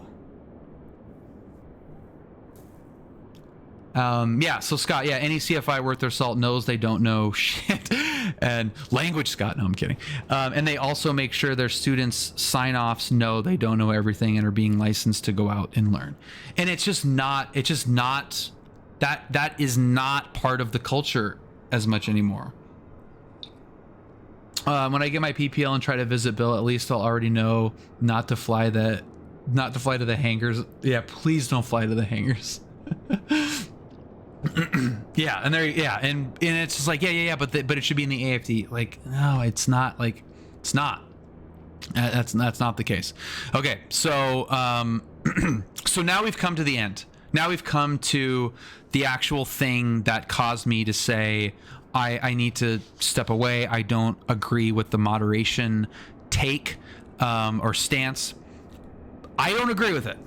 That doesn't mean that it's wrong. It doesn't mean that I'm right. It just means that emotionally, I don't agree with it, and very sensitive to this. So sorry this became a pissy war. That was not my intention. I don't know the pilot in that video. I'm simply trying to learn from it and be better pilot myself. I'm like, oh, thank God. Okay. I'm like, okay, I did learn from this, and I absolutely will check out websites before I go to airports. Thank you. That was painful, but we got there, and great. But I find that practice retarded and unorganized. Ugh.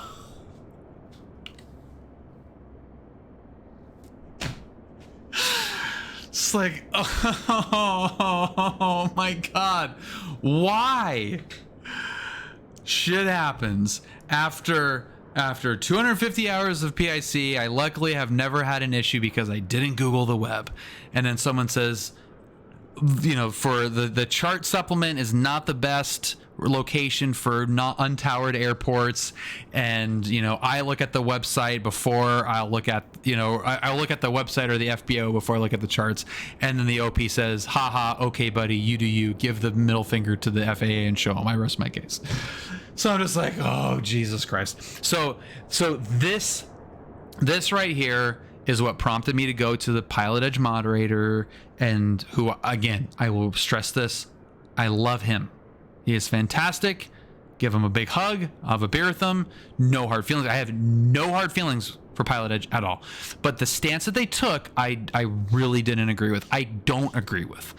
I still think that they should just like, I think the dude should be like, I don't want that guy in a community that I'm involved in. Like, it's just, you know, like the Billy Madison, like nothing you said resembled a coherent thought. We are now all dumber for having heard that. Like, that's like, it's just like, oh my God. And the fact that he has access to my airspace and has flown there, like it was just like, that hurts my soul, makes me really uncomfortable for the following reason. Flying Monkey, are you still available to chat? I wanted to bring in somebody that has experience in this from the other side, a non-pilot viewpoint of this in a particular situation. So I am going to go into landline. So let's do.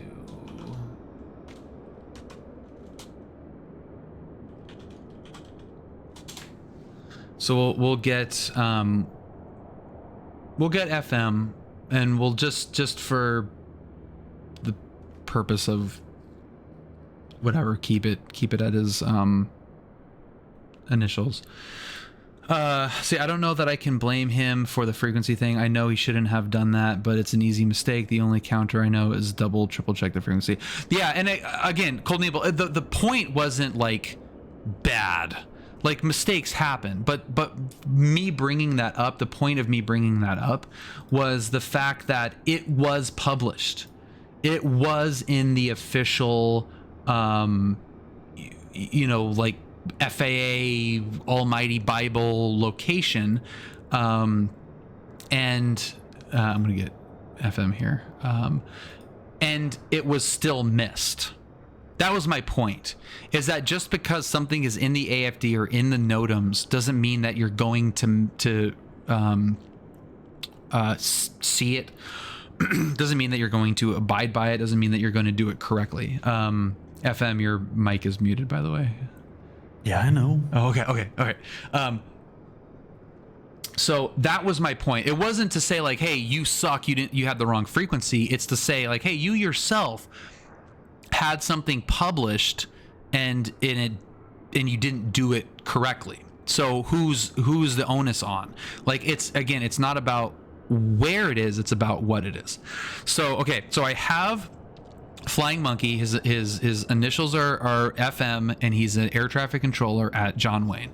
And this is important because again, going back to how easy it was to find that information on Big Bear, we have the same type of information on John Wayne.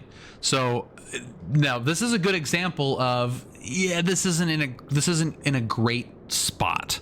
It's ocair.com, and you got to go here, you got to scroll down to the bottom, you got to go to general aviation, you got to go to pilot information, you got to go to pilot guide, and you can see all this stuff, you can see all that crap. Right now, the important stuff is in the AFD. It is on there. It is regulatory. It is in there. So it's for 20 left arrivals, fly a 15-degree angle to the runway. On 20 left departures, turn left 15 degrees and departure end of the runway. To avoid overflights of the big runway, all that kind of stuff. So this is flight radar. This is a track, and I'm going to be very vague on this. This is the track of a flight school where the CFI, certified flight instructor, I think some kind of a record, 3 pilot deviations within a 3-minute span, did an offset final, did a bunch of weird stuff. And FM, if you want to kind of run through what they did just for clarity, feel free to. But this is, again, a CFI with a student that had 3 deviations that were basic stuff. So when this stuff is happening and you have people that are saying, well, my CFI didn't tell me to do this, therefore I think it's retarded, this is what I have a problem with. Because it could be me coming in from getting dinner with Julia in Montgomery and having a midair with this guy, or it could be this guy having a midair with a departing 737 and hundreds of people die, or it could be this guy flying too close to a house and the city gets pissed and the airport gets shut down. All of that stuff is really what the potential, the real world like scenario that we're dealing with, the mentality of my CFI told me, or my CFI didn't tell me, and therefore that is all that I'm going to know. The other problem is the apparent degradation of flight training. So turning it over to FM, who's been an air traffic controller in numerous locations and has FM, like how long have you been a instructor or a ATC? 15 years. 15 years. Okay, so 15 years worth of experience at various facilities, primarily at John Wayne. There was an up and down facility that he worked at for a handful of years. So a lot of experience in the last 15 years seeing all of this unfold. What have you noticed about flight training in your experience? It sucks. If you spend enough time just listening to the radios, not even just at John Wayne, any airport where training is conducted, and I think this was talked about in Discord last week or something, where you said, "Oh, I don't really notice it that much," and I'm talking about the quality of pilots, and specifically we were talking about, in that instance where English is like a 20th language for some people, but that doesn't necessarily lead to their ability to be able to handle an aircraft, right? But yeah, right. I said I didn't notice very many foreign language pilots at John Wayne that would be like an easy thing to point to at the degradation of flight training. Like I didn't notice that as like that's the reason. So, not to say that necessarily means, oh, this person's just going to suck. That's just another hurdle, a language barrier, I guess we can call it, when shit starts to hit the fan. But if you sit there and listen to the frequencies, when we're busy, you'll notice like we're having to repeat ourselves more than we ever have before, because people just are behind the airplane the entire time now.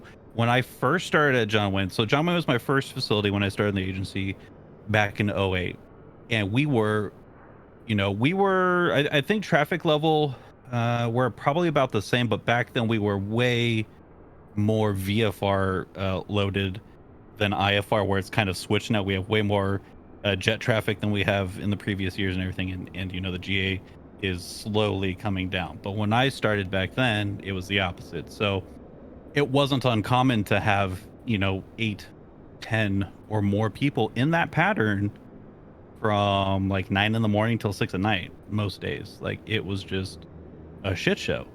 And when I came back to John Wayne in 2020, I came back in 2020, right before Corona and all that stuff started. And I'm running the pattern, and there's only like, let's call it 5, 6, whatever. I felt I was having to work way harder, and it took me a while to figure out why, but it is the quality of not just pilots that are coming out now, it's quality of instructors, because not to be that guy, back in the day, instructors knew, like, if they wanted to play in the pattern, they had to be on the ball. They couldn't sit there and let me repeat myself 3 times before your fucking trainee responded to me. If I had to do that, I was grounding your ass and you're not playing in the pattern anymore, so it's this big shift. And I don't know, I guess it all comes down to money, right? It has to come down to money for the flight schools. So it's just, oh, if you do your flight training here or whatever, and you can get CFI and then blah blah blah blah blah, it's like that. And I get it, you want to be a pilot, cool, that's your thing, but it's just like there has to be some sort of standards, right? Other than just, oh, I have 1,500 hours, let me be a CFI or whatever. So it's, I don't know. It's annoying though. It is. I don't know. And I had this conversation with a friend, kind of on a completely different topic about like young people and dating, and like relationships are kind of weird now. And, we kind of both like pointed at our phones, and we're like, it's a big fundamental shift in how we interact with each other by having smartphones. And I'm kind of in research at the moment in my career, so I think about things in a kind of weird, holistic, like, does it scale up, and extrapolation and data and stuff, and like coming up with a hypothesis and proving it is kind of hard to do in this case. I don't think it's disconnected in that people have become lazier in certain ways, even though we have, and maybe even though / because we have access to so much stuff so easily. So for my dad that was flying from Seattle to Miami, to him it wasn't he didn't have an option than to call AOPA, get the packet of all the sectionals, lay it out on his hotel floor, and like make sure he had enough fuel to get to this airport in the middle of southern Colorado by the second day or whatever. And we now have instant access to everything, so immediate that the idea of having to put in a little bit of thought and effort into doing something is like horrifying. Just like it's probably horrifying to a lot of young people to go to a bar and talk to a girl. Like it's almost like incomprehensible. And I don't know how that translates to flight training necessarily, but I don't think it is completely unrelated. So in your estimation, based off of the interaction that you have every day, and like you are almost like a data collection, you know, like a singular data collection. Like you feel the trends in your gut. Looking at this trace right here, I don't know what's going on right here. This looks like someone is, you know, like got signed off by a lazy CFI to go fly solo in the pattern on a nice day, and just was like behind and crushed and terrified. This is a multi-100-hour trained flight instructor that's creating this mess. What do you think is the cause based off of all the data you've collected? For this specific instance here? Not for this. Well, you could use this specific instance as like the example, but based off of all the trends that you're seeing, what is the root of the degradation in instruction and flying? Is it communication? Is it pre-planning? Is it airmanship? Is it paying attention? Like what do you think, based on the mistakes that are being made, is the issue? Buddy. And Did Brad, I miss the fun parts? Brad, you did miss the fun parts. Hi, Brad. Thank you so much, Brad. We were just talking about shitty flight instruction, so you came in at the right time. I don't know if I can pinpoint it on any one thing. Communication is definitely one of the bigger issues we are having, for sure. I can't speak to, you know, their flight planning or anything like that. I don't know what they're doing on the ramps before they come out. Sometimes it seems like they're not doing much, but yeah, I would say the leading, like the up at the top, I would probably put communication, like just responding to me in a timely manner, or even understanding what I'm saying. Because I'll tell you in this instance here, and this doesn't even show the full flight track, you know, one of these upwind legs should show it actually drifting over the flight path of 20 right departures.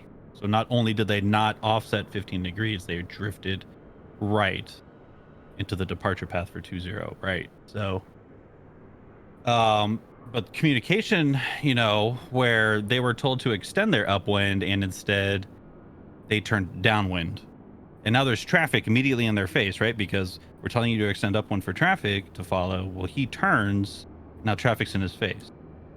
And when questioned about it afterwards, you know, the CFI's response was, yeah, we turned early, we saw traffic, you know, in our face as we turned, and I didn't know what to do. Like, that's the CFI. That's not the student that was flying. That was the CFI. I didn't know what to do. So, you know, that's we're off to a bad start there, right? You know, they were cleared full stop, you know, 20 left cleared to land. Well, they come around and they do a touch and go.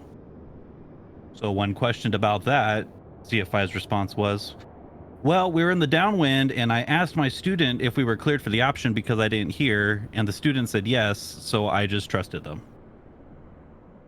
So, one, your student isn't listening because you were told, or they were told, clear to land, but you're completely not listening and you're trusting what your fucking student says. Like, it's just a breakdown on both sides there too. So it's just, communication for sure is probably towards the top of that list of why things are just trending down right now. And I don't know why. I don't know if people's attention spans are just not there now because they're staring at fucking TikTok all day, or what. Yeah, I was really wondering how you get 3 deviations in a flight, but it's all making sense now. So I have different considerations for like what makes a good day of flying for me versus what makes a good day of work for you. But I think we both can agree that safety is the number one thing, but efficiency is the other. And one thing that, you know, going back to Brad, and I had like a, you know, I wanted to say this to him in person, but I called him the other day, Sunday, and, you know, like thanked him for kind of based off of all this stuff, like the type of instruction that he gave me versus like what he instructed me on.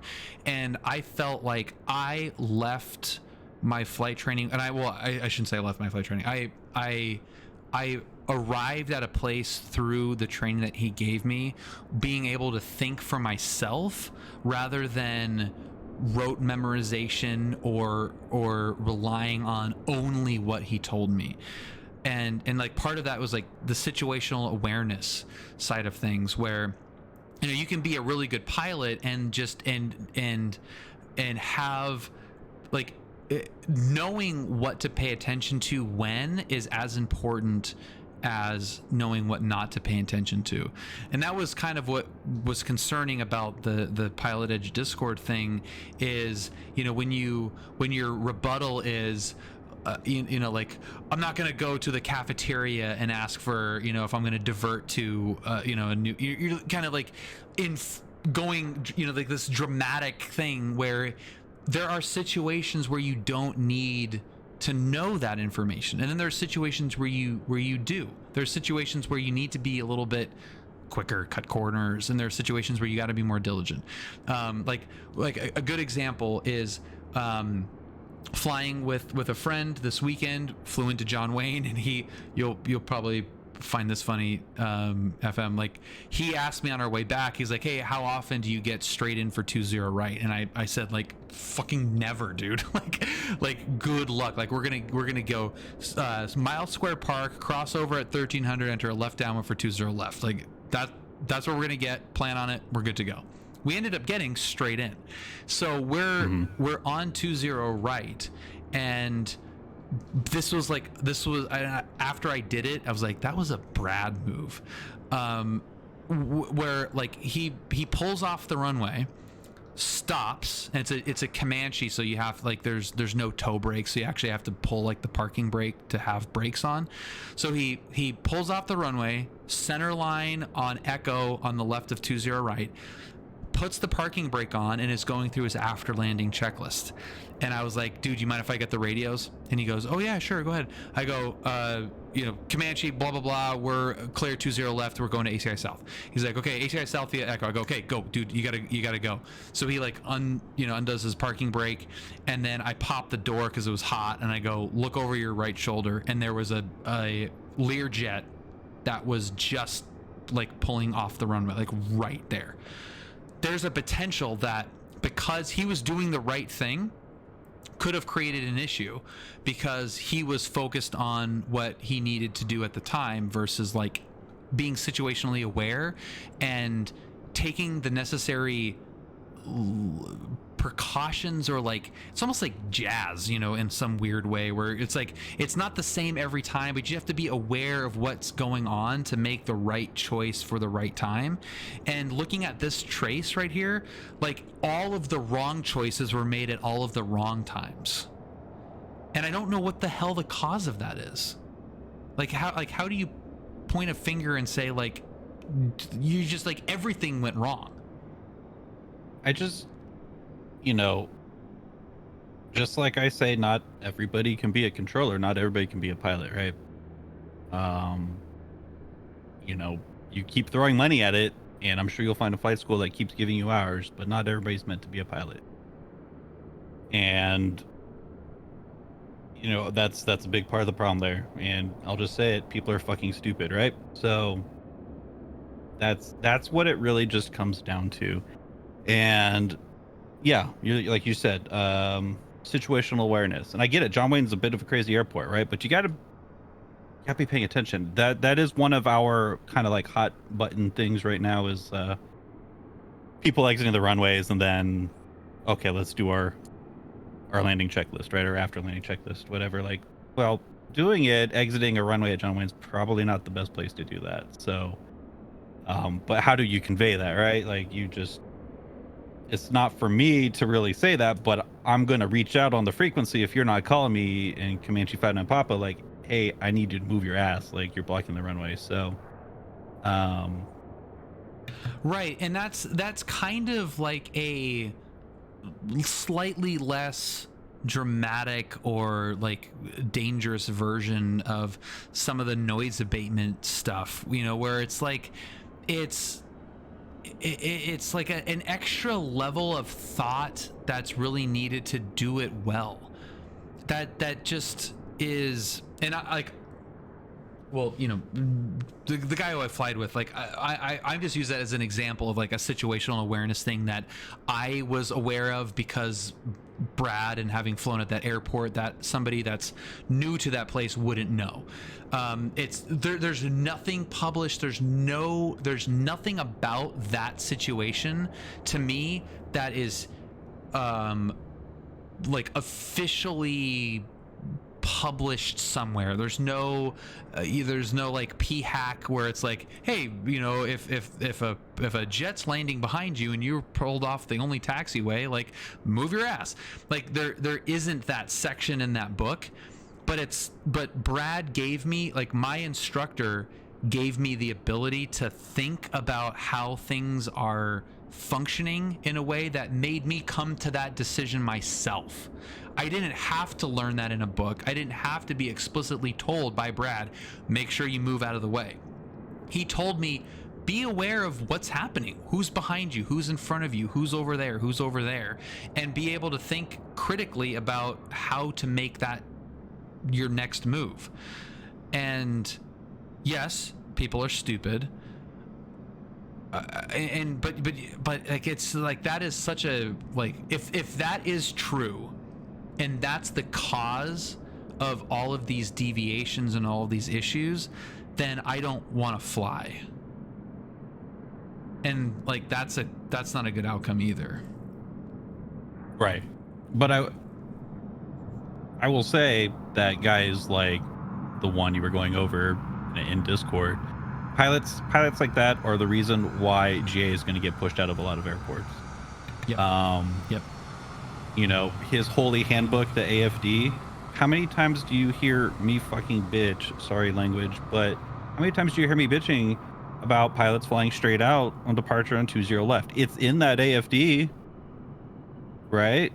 That was my point. That was my point about the SFRA, is that the frequencies published, you still didn't do it. Yeah. Where it is, where it's published, where you can find it is not the problem. Yeah, so it doesn't matter where it is exactly, right? Like, if you don't implement it, you don't implement it, and that's on you, you know. And it's getting to the point where it's happening enough to where Bird, whoa, buddy. It's not the agency that's really going to make the call. It's the 10 more to airport go. property themselves, you know, that are going to make this decision, because it's a bad look for an airport to be on the news for having, you know, a midair between a Cherokee that slides through final and T-bone Southwest, right? So they don't want to be that airport, and so they're going to start looking at ways to mitigate that, and the easiest way to mitigate it is just to tell you to go away. So yeah. And OP Darkon, thank you for 10 months to go before 69. Nice. Ryan, what's up, man? Hope you're feeling better. Ryan. And yeah, that's just a brain fart though with the SFRA thing. I've done that shit like hell. I did that in the sim tonight. Yeah, and that was not my point for bringing that up to him. Was not that you shouldn't ever do that, but my point was, like, you made a mistake that just happened to be one where no one called you out on it. It's a CTAF and no one was there. If a tree falls in the woods and no one can hear it, you know, whatever. So that instance didn't result in you being on VAS Aviation. The one that did make it on VAS Aviation did the same exact thing, made the same exact mistake, and was reprimanded and is now on the internet. So it comes back to the whole point of where all of this kind of intersects, and why I now am not, you know, I canceled my subscription with PilotEdge due to a moderation decision, is that, like, holding those people, and this is gonna sound Hey, kind of bird, lame, whoa, buddy. Getting this out of the way before it gets too late and only 11 months to go to 69 hee hee. Thank you, Iowa. 11 months to go before 69. I freaking love that. Thank you, Iowa. You are the man. So, you know, like the convergence of reluctance to learn something new, the language that was used in a learning environment forum, the overall attitude of not of resistance to learning new things. I think that's a Vatson plane that just flew, or this taxi by the way. It's funny. And the fact that all of this ties into a less safe environment for me and my friends and family and my community and my airport and my hobby, that's what set me off. You know, it's not that this guy didn't use the CTAF frequency in the special flight rules, or, you know, didn't know that you could Google stuff. It's the resistant mentality of like trying to better yourself without it being like an attack on you for not knowing something, and the illusion that because your CFI told you or didn't tell you something that's the only answer. I think that's contributing to what will be the inevitable outcome of all of this. Is there'll be no flight instruction at John Wayne. There will be a very minimal presence of GA Aviation at John Wayne. The majority of the airports in the region will go away, like they have been for the last 50 years. You look at a map of, you know, sectional chart of ZLA, or, you know, the LA area from 50 years ago, and there's like 70 airports. You know, there's 26 now, or whatever, 29. So like we're trending in there's going to be fewer, and it's like, what do you do to prevent that? Cancel a subscription to an online air traffic control service? No, it's not going to save anything. But it's, you know, like it's like I don't know what else. Like I don't know what else to do except use the drama of this to hopefully spark some kind of like awareness to the, you know, I think we had 100 people max on the stream tonight. Like that's why I did this. Like I am actively using the drama of me quitting PilotEdge to call attention to something else that I think is more important.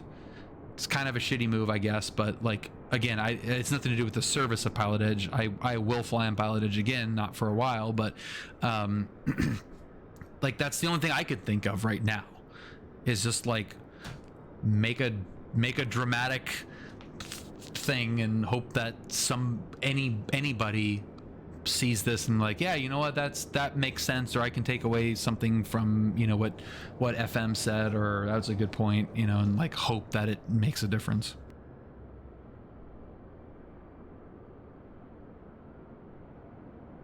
Yeah, Scott's a good point. Yeah, come together as airport stakeholders and tell subpar schools users that they need to do better.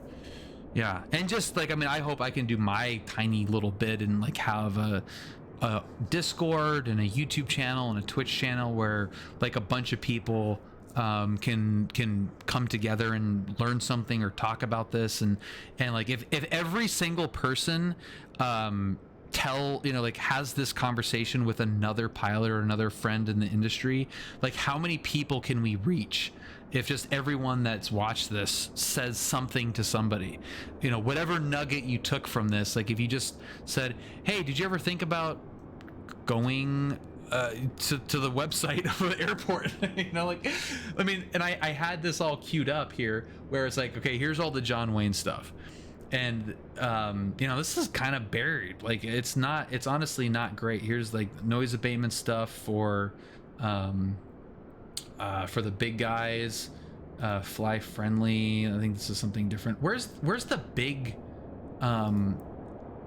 there was like pilot guide. There was like another map that showed all of the, did they remove that? Do you know what I'm talking about, FM? What's that? that big map where it had like the arrivals and departures. See, let me get to that. Or page. maybe I think it's this. Here it is. Yeah, here it is. Yeah. So I mean, it even took me a second to like figure that out. Like, that's not great. Like, we need to be better at providing that information someplace. Like, it isn't great. And there's no delusion that it is great. But like, the amount of information on here, I still don't agree that it should be in the AFD or NOTAM or whatever. Like, yeah, the amount of people that ask me where our self-serve pump is when it's readily available on the airport website is mind-blowing. Yeah, it's like that's crazy. So I pulled up some of this stuff, and like, okay, so we did Big Bear, like Redlands. Redlands was one that I looked up before I flew there. So I just typed in Redlands Airport, cityofredlands.org airport, right here. This is how easy it is. Tiny little. Oh, there's a new airport page. Cool. Here's a nice, cool website. Things to do, events, shop, what to eat, transportation. This is all very interesting. Oh, that's cool. And then you have like, you know, these links below, you know, flight maps. Here's the noise abatement. Like, it's right. Like, how useful is that information if you've never been to Redlands? And I just, like, yes, I am not saying that this is the best place user interface wise to put this, but wherever it is, under however many rocks this thing is hidden under, I will hunt this information down every single time. I will spend 10, 15, 20 minutes trying to make sure that I am not missing something. And if I am still not sure, call somebody up and just say like, hey, I couldn't find your guys' website online. Is there any place I could go to find like noise abatement, or, you know, what the pattern looks like or whatever? You know, it's like, this is, I don't care where this information lives, as long as I have access to it. San Carlos. I googled San Carlos Airport, going back to the whole point of all this. First link, for a friendly community airport. Great. Noise abatement program, voluntary noise abatement procedures. Noise abatement program. Let's just keep clicking. That's not right. This doesn't bother me at all. Like, and that's the thing. Like, I don't care at all. Let's click, you know, 30. Like, look at all this stuff. Like, I mean, it's great. Here's your point, Bill. Anyone who is a pilot in the current aviation system and wants everything to be easy for him or her, regardless of how that would affect others in the system, has a scary attitude mindset that shouldn't be trusted. It's the attitude that bothered you the most. Yeah, it's 100%. It's you know, and to his credit, you know, like, I want to be fair, in that, you know, he did say that he was going to use, he was going to Google stuff afterwards. He did insist that he didn't have any hazardous attitudes. It's just like lack of self-awareness with that guy that was like really bothersome to me. And if he was out in, you know, wherever and stayed away, you know, like, all right, well, won't hopefully run into that guy. But it was like heightened by the fact that you know, he could fly in my airport, you know, like, I don't want to be in the air at the same time as that guy. He's a flight instructor. I don't want to be flying at the same time as that guy. That's a jamboree downwind to the hangars, no offset final, and you know, like, I am now screwed. I don't get to fly my safe pattern. You know, and like the last time I did pattern work, our other friend DS was the controller working, and like, I mean, literally, if you took where's snipping tool? Like there's like an unofficial term for this, which is the pits pattern. So here's the pattern. Here's where we'll use blue just so it's contrasting. Like, so here's this guy's natural pattern. Obviously he like diverted here, but this is a typical kind of like flight school pattern lately at John Wayne. Is that my pattern is this is where I feel the safest.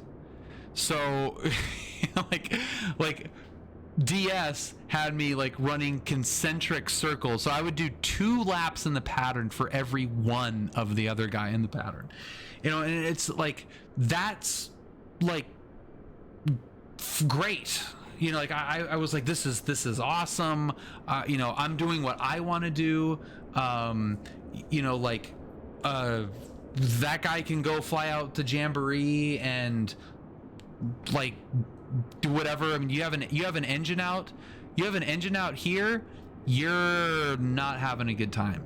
You have an engine out here, yeah, I'd make that there. I'd make the airport. I'm full idle from there anyway. I'm making the airport. I'm not only making the airport, I'm landing it like past the numbers with an engine out at the furthest point at that point. I don't know what my point of bringing that up was. I can't really remember. Engine out over Jamboree has literally happened, and there are pictures of that Cherokee on Red Hill. Yeah. My student perspective on that was the initial training to turn base at a 45 from the threshold, but if you fly that inflexibility, then it's dangerous in that case.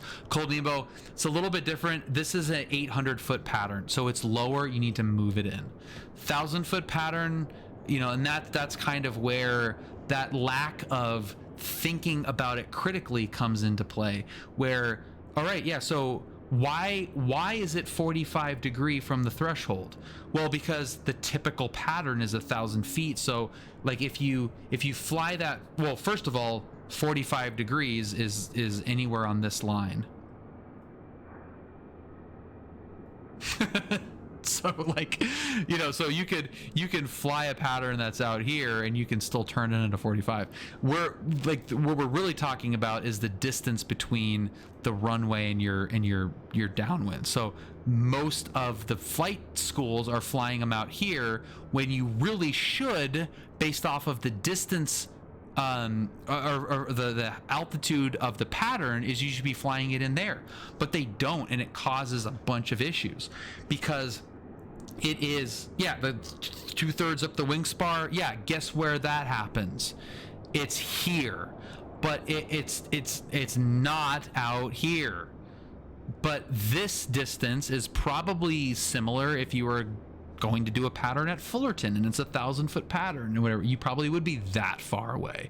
So they're not even using the rule of thumb. They're just going off of like, they're not thinking critically about why they're doing what they're doing or why you're even asked to do what you're doing.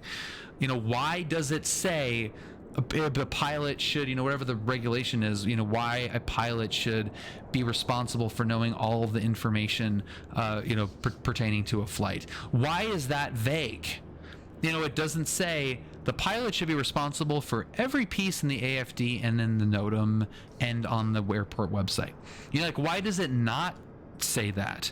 Well, because you don't want to constrict yourself to a process that could deviate with external factors. You know, okay, so what happens if FM hops on the frequency and says, hey, Cherokee 364, make your you know, we have a helicopter activity below you, you know, make your patterns 1,000 foot, you know, pattern elevation right now for 20 right is, or 20 left is 1,050. I'm not going to fly the same pattern. Like, you know, like I'm not going to fly it here. I'm going to bring it out a little bit because I don't need to be that close. I don't want to crowd myself. That's going to be uncomfortable. It's unnecessary. But like, you have to be able to be flexible for those situations where ATC comes in and says something. So let me ask, so Dave, since you're, or FM, sorry, since you're still on the line here, let me ask you a question that is relative to safety and communication. Do you ever, in the course of a day at work, do you ever not request a pilot to do something that would make everybody safer and your job easier because you don't have the confidence that they're going to actually do it correctly? Yes, all the time. But do you have an example of that occurring? It's something as simple as just telling you to line up and wait on the runway. Because I can't tell you how many times I've done it to somebody who, when, like I said, I've been doing this 15 years. It takes me about 2 seconds to figure out the kind of pilot I'm talking to on the radio. And I'm pretty good at that now. Not to toot my own horn, but I am pretty good at determining what I'm about to deal with. So, I mean, I can't tell you how many times I've told somebody, and not just here, this is like Santa Barbara as well, but 20 left lamp await as traffic's rolling by, right? Like you're landing, 364 just lands, you're rolling out. I'll tell somebody else to line up and wait. And next thing I know, they're trying to depart right behind you while you're rolling out on the runway. It's happened plenty of times. And so if I get that fuzzy feeling in my tummy, you're probably just going to hold short till I have a natural hole to get you out without relying on that lineup and wait. But I would say that's the most common one for me, at least. I'm sure, if DS was here, whatever, he'd have something else to say. But yeah, there's plenty of times like there's times where I don't even trust them to like extend downwind or extend upwind. I'll move another pilot, I'll inconvenience another pilot to let this person like just get out of the way quicker, if that makes sense. Yeah. Because I don't trust them, as this yellow track that we're still looking at here couldn't do by, they didn't extend upwind, they turned early and was face to face with another aircraft. So yeah, there's definitely times where we will do that. Yeah, which is just like not good, and it can't make your life any easier. I just wanted to just touch on a couple of things regarding the actual like PilotEdge moderation portion of all this. Just to clear that up, it was not canceling, like banning or canceling someone's subscription. It was strictly about Discord, and it was my request was based off of the language and the aggressive attitude towards other people in the PilotEdge Discord.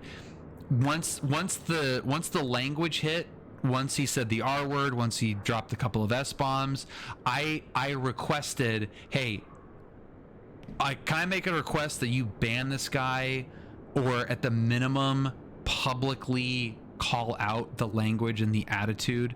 And I admit that request may have been, from the viewpoint of PilotEdge, like unnecessary, or like, excessive based off of what was actually said. He did say like, hey, he did learn and whatever, so it wasn't like a legal issue of like banning someone or canceling someone's subscription. What was kind of said to me is that it wasn't enough of a whatever digression or whatever you want to say it. It wasn't enough to constitute banning from the Discord. I still wish that it would have been publicly shot down, and it was actually the comment was deleted. I of course I had all the screenshots because I figured I wanted to talk about this. So it was deleted. I don't know if it was by the OP or by the moderators. So those comments were deleted. And I am not currently in the PilotEdge Discord, so I don't know what else was said or done or mentioned or whatever. But it was just like, it was part of that, like looking at this track here of this pilot, you know, like if that CFI came into a community that I was a part of and said that, you know, I kick puppies, you know, something completely not related, and, you know, like maybe a joke, maybe off color or whatever, it would be the same thing as me saying, oh, you got to boot that guy. Like what he did, maybe in a vacuum, didn't necessitate being booted or reprimanded publicly, but it was like the fact that it was the guy that did that said that was like, oh, here's an excuse to get him. You know, like that was my hope. You know, it's yeah. Yeah, and I know, and I agree with Scott, obviously. Like there's they're volunteers, and my personal viewpoint of it was, I made the request. You know, I said, I screenshot the comment and said, hey, could you do me a favor? could I make, or did I say do me a favor? Let me actually, because that would have been maybe inappropriate if I had said do me a favor.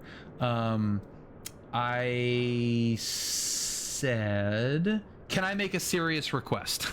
That's what I said. Can I make a serious request that this guy gets booted? And you know, they chose not to, which is within their right, and it is obviously completely within my right to make the decision to, you know, take a break from the network and from their Discord.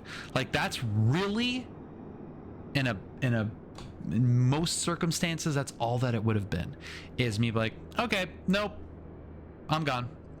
And again, I love PilotEdge. I love Keith. I love everybody. I love everybody involved with PilotEdge. I love them. They're all great. They're great.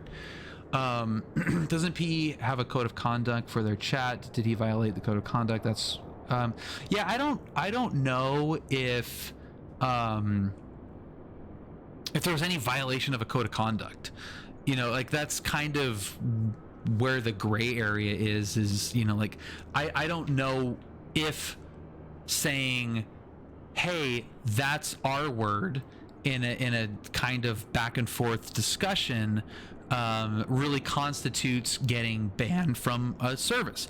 I mean, I actually don't agree. I don't think in a vacuum, all things equal, that it really would, but like I don't want to be in a community with somebody like that, and somebody that's so quick to degrade a conversation, a valuable conversation, to using that kind of language.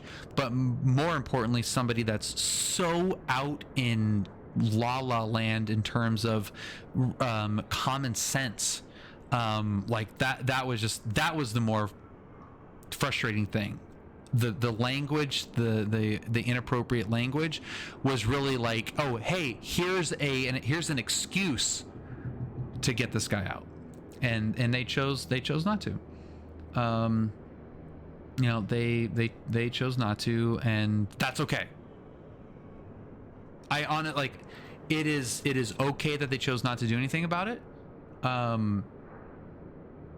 That's not what it's not about right or wrong. And again, like I said at the beginning of this, if you have not used PilotEdge, sign up for their trial. It's a great service. It's awesome. It saved me a ton of money on flight training. I love it. I will use it again someday in the future. I just need a break from it. And you know, it's good timing. It's, you know, I'll try VATSIM for a little bit. I'll explore the world. You know, I've had criticism of my stream and video, you know, videos where it's just like I fly the same damn plane in the same area all the time. Like, it can kind of get repetitive. So like, yeah, we'll kind of mix it up a little bit. We'll talk about different things. We'll fly different planes. Maybe we'll do more bush stuff where there's no ATC at all. You know, there's like a bunch of other stuff that, you know, is kind of a part of this decision. Again, I am kind of using, you know, the guy that's got the PilotEdge videos on YouTube is leaving PilotEdge as a platform to call attention to some of the stuff that we talked about. You know, the discourse, all that kind of stuff. Who would watch PUBG? Who would watch me play PUBG? Who would watch me play PUBG? Oh my god, I would be a PUBG streamer in a freaking second if I was any good at it. Yeah, East Coast, ATC, VATSIM, Florida, like all that kind of stuff. Salt levels, oh my god, it's so high. It would be in shams. Oh, Ryan, listen. Ryan, are you listening? I know there's a 5-second delay. Are you listening, Ryan? Okay, you're listening? Double confirm. Look what I have on my stream deck. Unbind prone. Unbind prone. Unbind prone.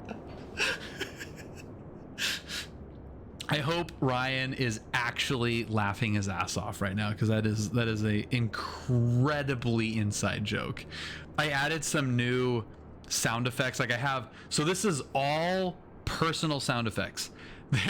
There's no like stream exclamation point. This is I made 2 folders of sound effects because Julia and I talk to each other almost exclusively in sound bites and movie quotes. So I compiled all the ones we use the most, and I made a soundboard off of them. 3 of them are highly political, which I'm not going to use. Actually, you know what? F it, I'm going to use them. Okay, so this is the new sound effects that I use in conversations with Julia when she's in the room. Like, I've had complete conversations just using these. Well, you must be very proud of yourself. Well, you must be very proud of yourself. Get ready, pal. You're going in for a problem. What must be what? True international average of pressure. Well, we're waiting. That's fine. That's fine. Fuck you, Hal, and fuck you, Stan. Fuck you, Twig. Baby, you're still cool. Everywhere, like, such as? Unbind prone. Denim chicken? Yeah! Crap! Coronavirus! Oh, you bitch! Oh, that goddamn bitch. All right, I'll give it another shot. Give Mac another shot. Everywhere, like, such as? Somehow Palpatine returned. Somehow Palpatine returned. Way to fuck, Zach. Oh, Relo. I meant to say really, I misspoke. Continue. So I say, whenever I say oh Relo, multiple times every single day, Liz Lemon. Oh, Relo. I meant to say really, I misspoke. Continue. Cole Nemo, thanks man, love you dude. Stop the hammering.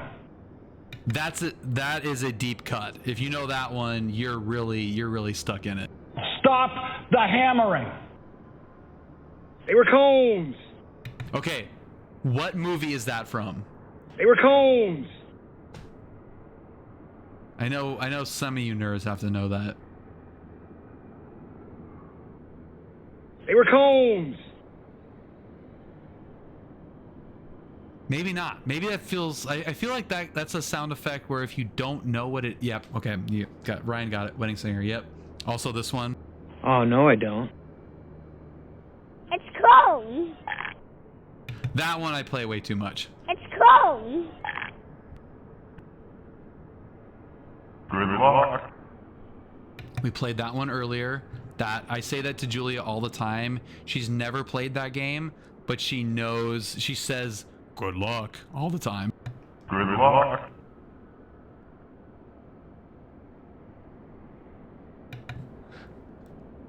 What the hell is even that? How about that one? What the hell is even that? What the hell is even that? That is so freaking funny. What the hell is even that? A little comment. Can you answer me? And boom goes the dynamite. Because on the counter, you want to know why? Daddy chill. Yeah, okay. So, to wrap this all up, that was a 3 freaking hour long rant. I am exhausted. If anybody is here that was here from the beginning, oh my god, thank you so much. I'm not like, please, if you have been here the whole time or nearly the whole time, please let me know in the chat, because I want a mental note of everyone. And I know, Ryan, I know that you didn't need to hear all of it, but Doan did catch most of it. So if you also are looking for a fun Discord to hang out that is respectful and only has a moderate amount of offensive language, there's my Discord server where you can find all these crazy kids. And huge thank you to FM as well, because I think that even pilots that fly a lot professionally, like even someone like Brad that flies nearly every day, you don't get the same repetition when all the variables are the same. So it's really nice to have an air traffic controller's perspective of this, because they really see kind of the holistic view of safety in an environment. Pilots, we get to see safety across multiple environments, which can kind of change the way we look at things. If you fly from John Wayne and go to Gillespie, where foreign language pilots are an issue, that's a different feel than if you just stay in John Wayne. I've got to do the same 4 approaches 3 times in the next 36 hours. I don't even want to hear about repetition. But so you've got this like different thing. I wish ATC could ride my jump seat more often, and more pilots could take facility tours. It's good for both sides. We should form like an action committee that just like is like cross training, like Big Brother, little Big Brother Big Sister thing. Like we just have a like an organization where we just like place air traffic controllers and jump seats. Like I think it would be really cool. So yeah, cool. Thank you, Wolf. Thank you to everybody that listened to all this. I'll post this on YouTube. And again, I want to reiterate, there's no animosity towards anybody on PilotEdge. Like I do think that they, in my mind, they could have handled the situation differently at the time, and maybe they have. Like I honestly, they could have publicly said like, hey bro,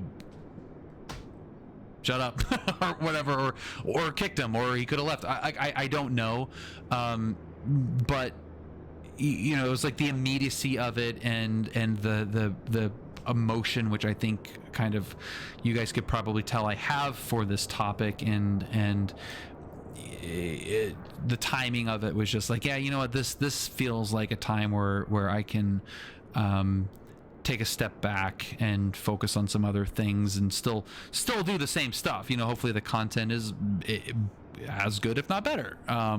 We'll see, but I just want to make sure that if anyone from PilotEdge is listening or has listened to this at any point, yeah, I will be back for sure.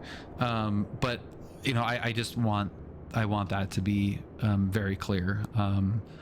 I wrote a couple very long emails kind of explaining this before I did this stream, but I want to make that very clear.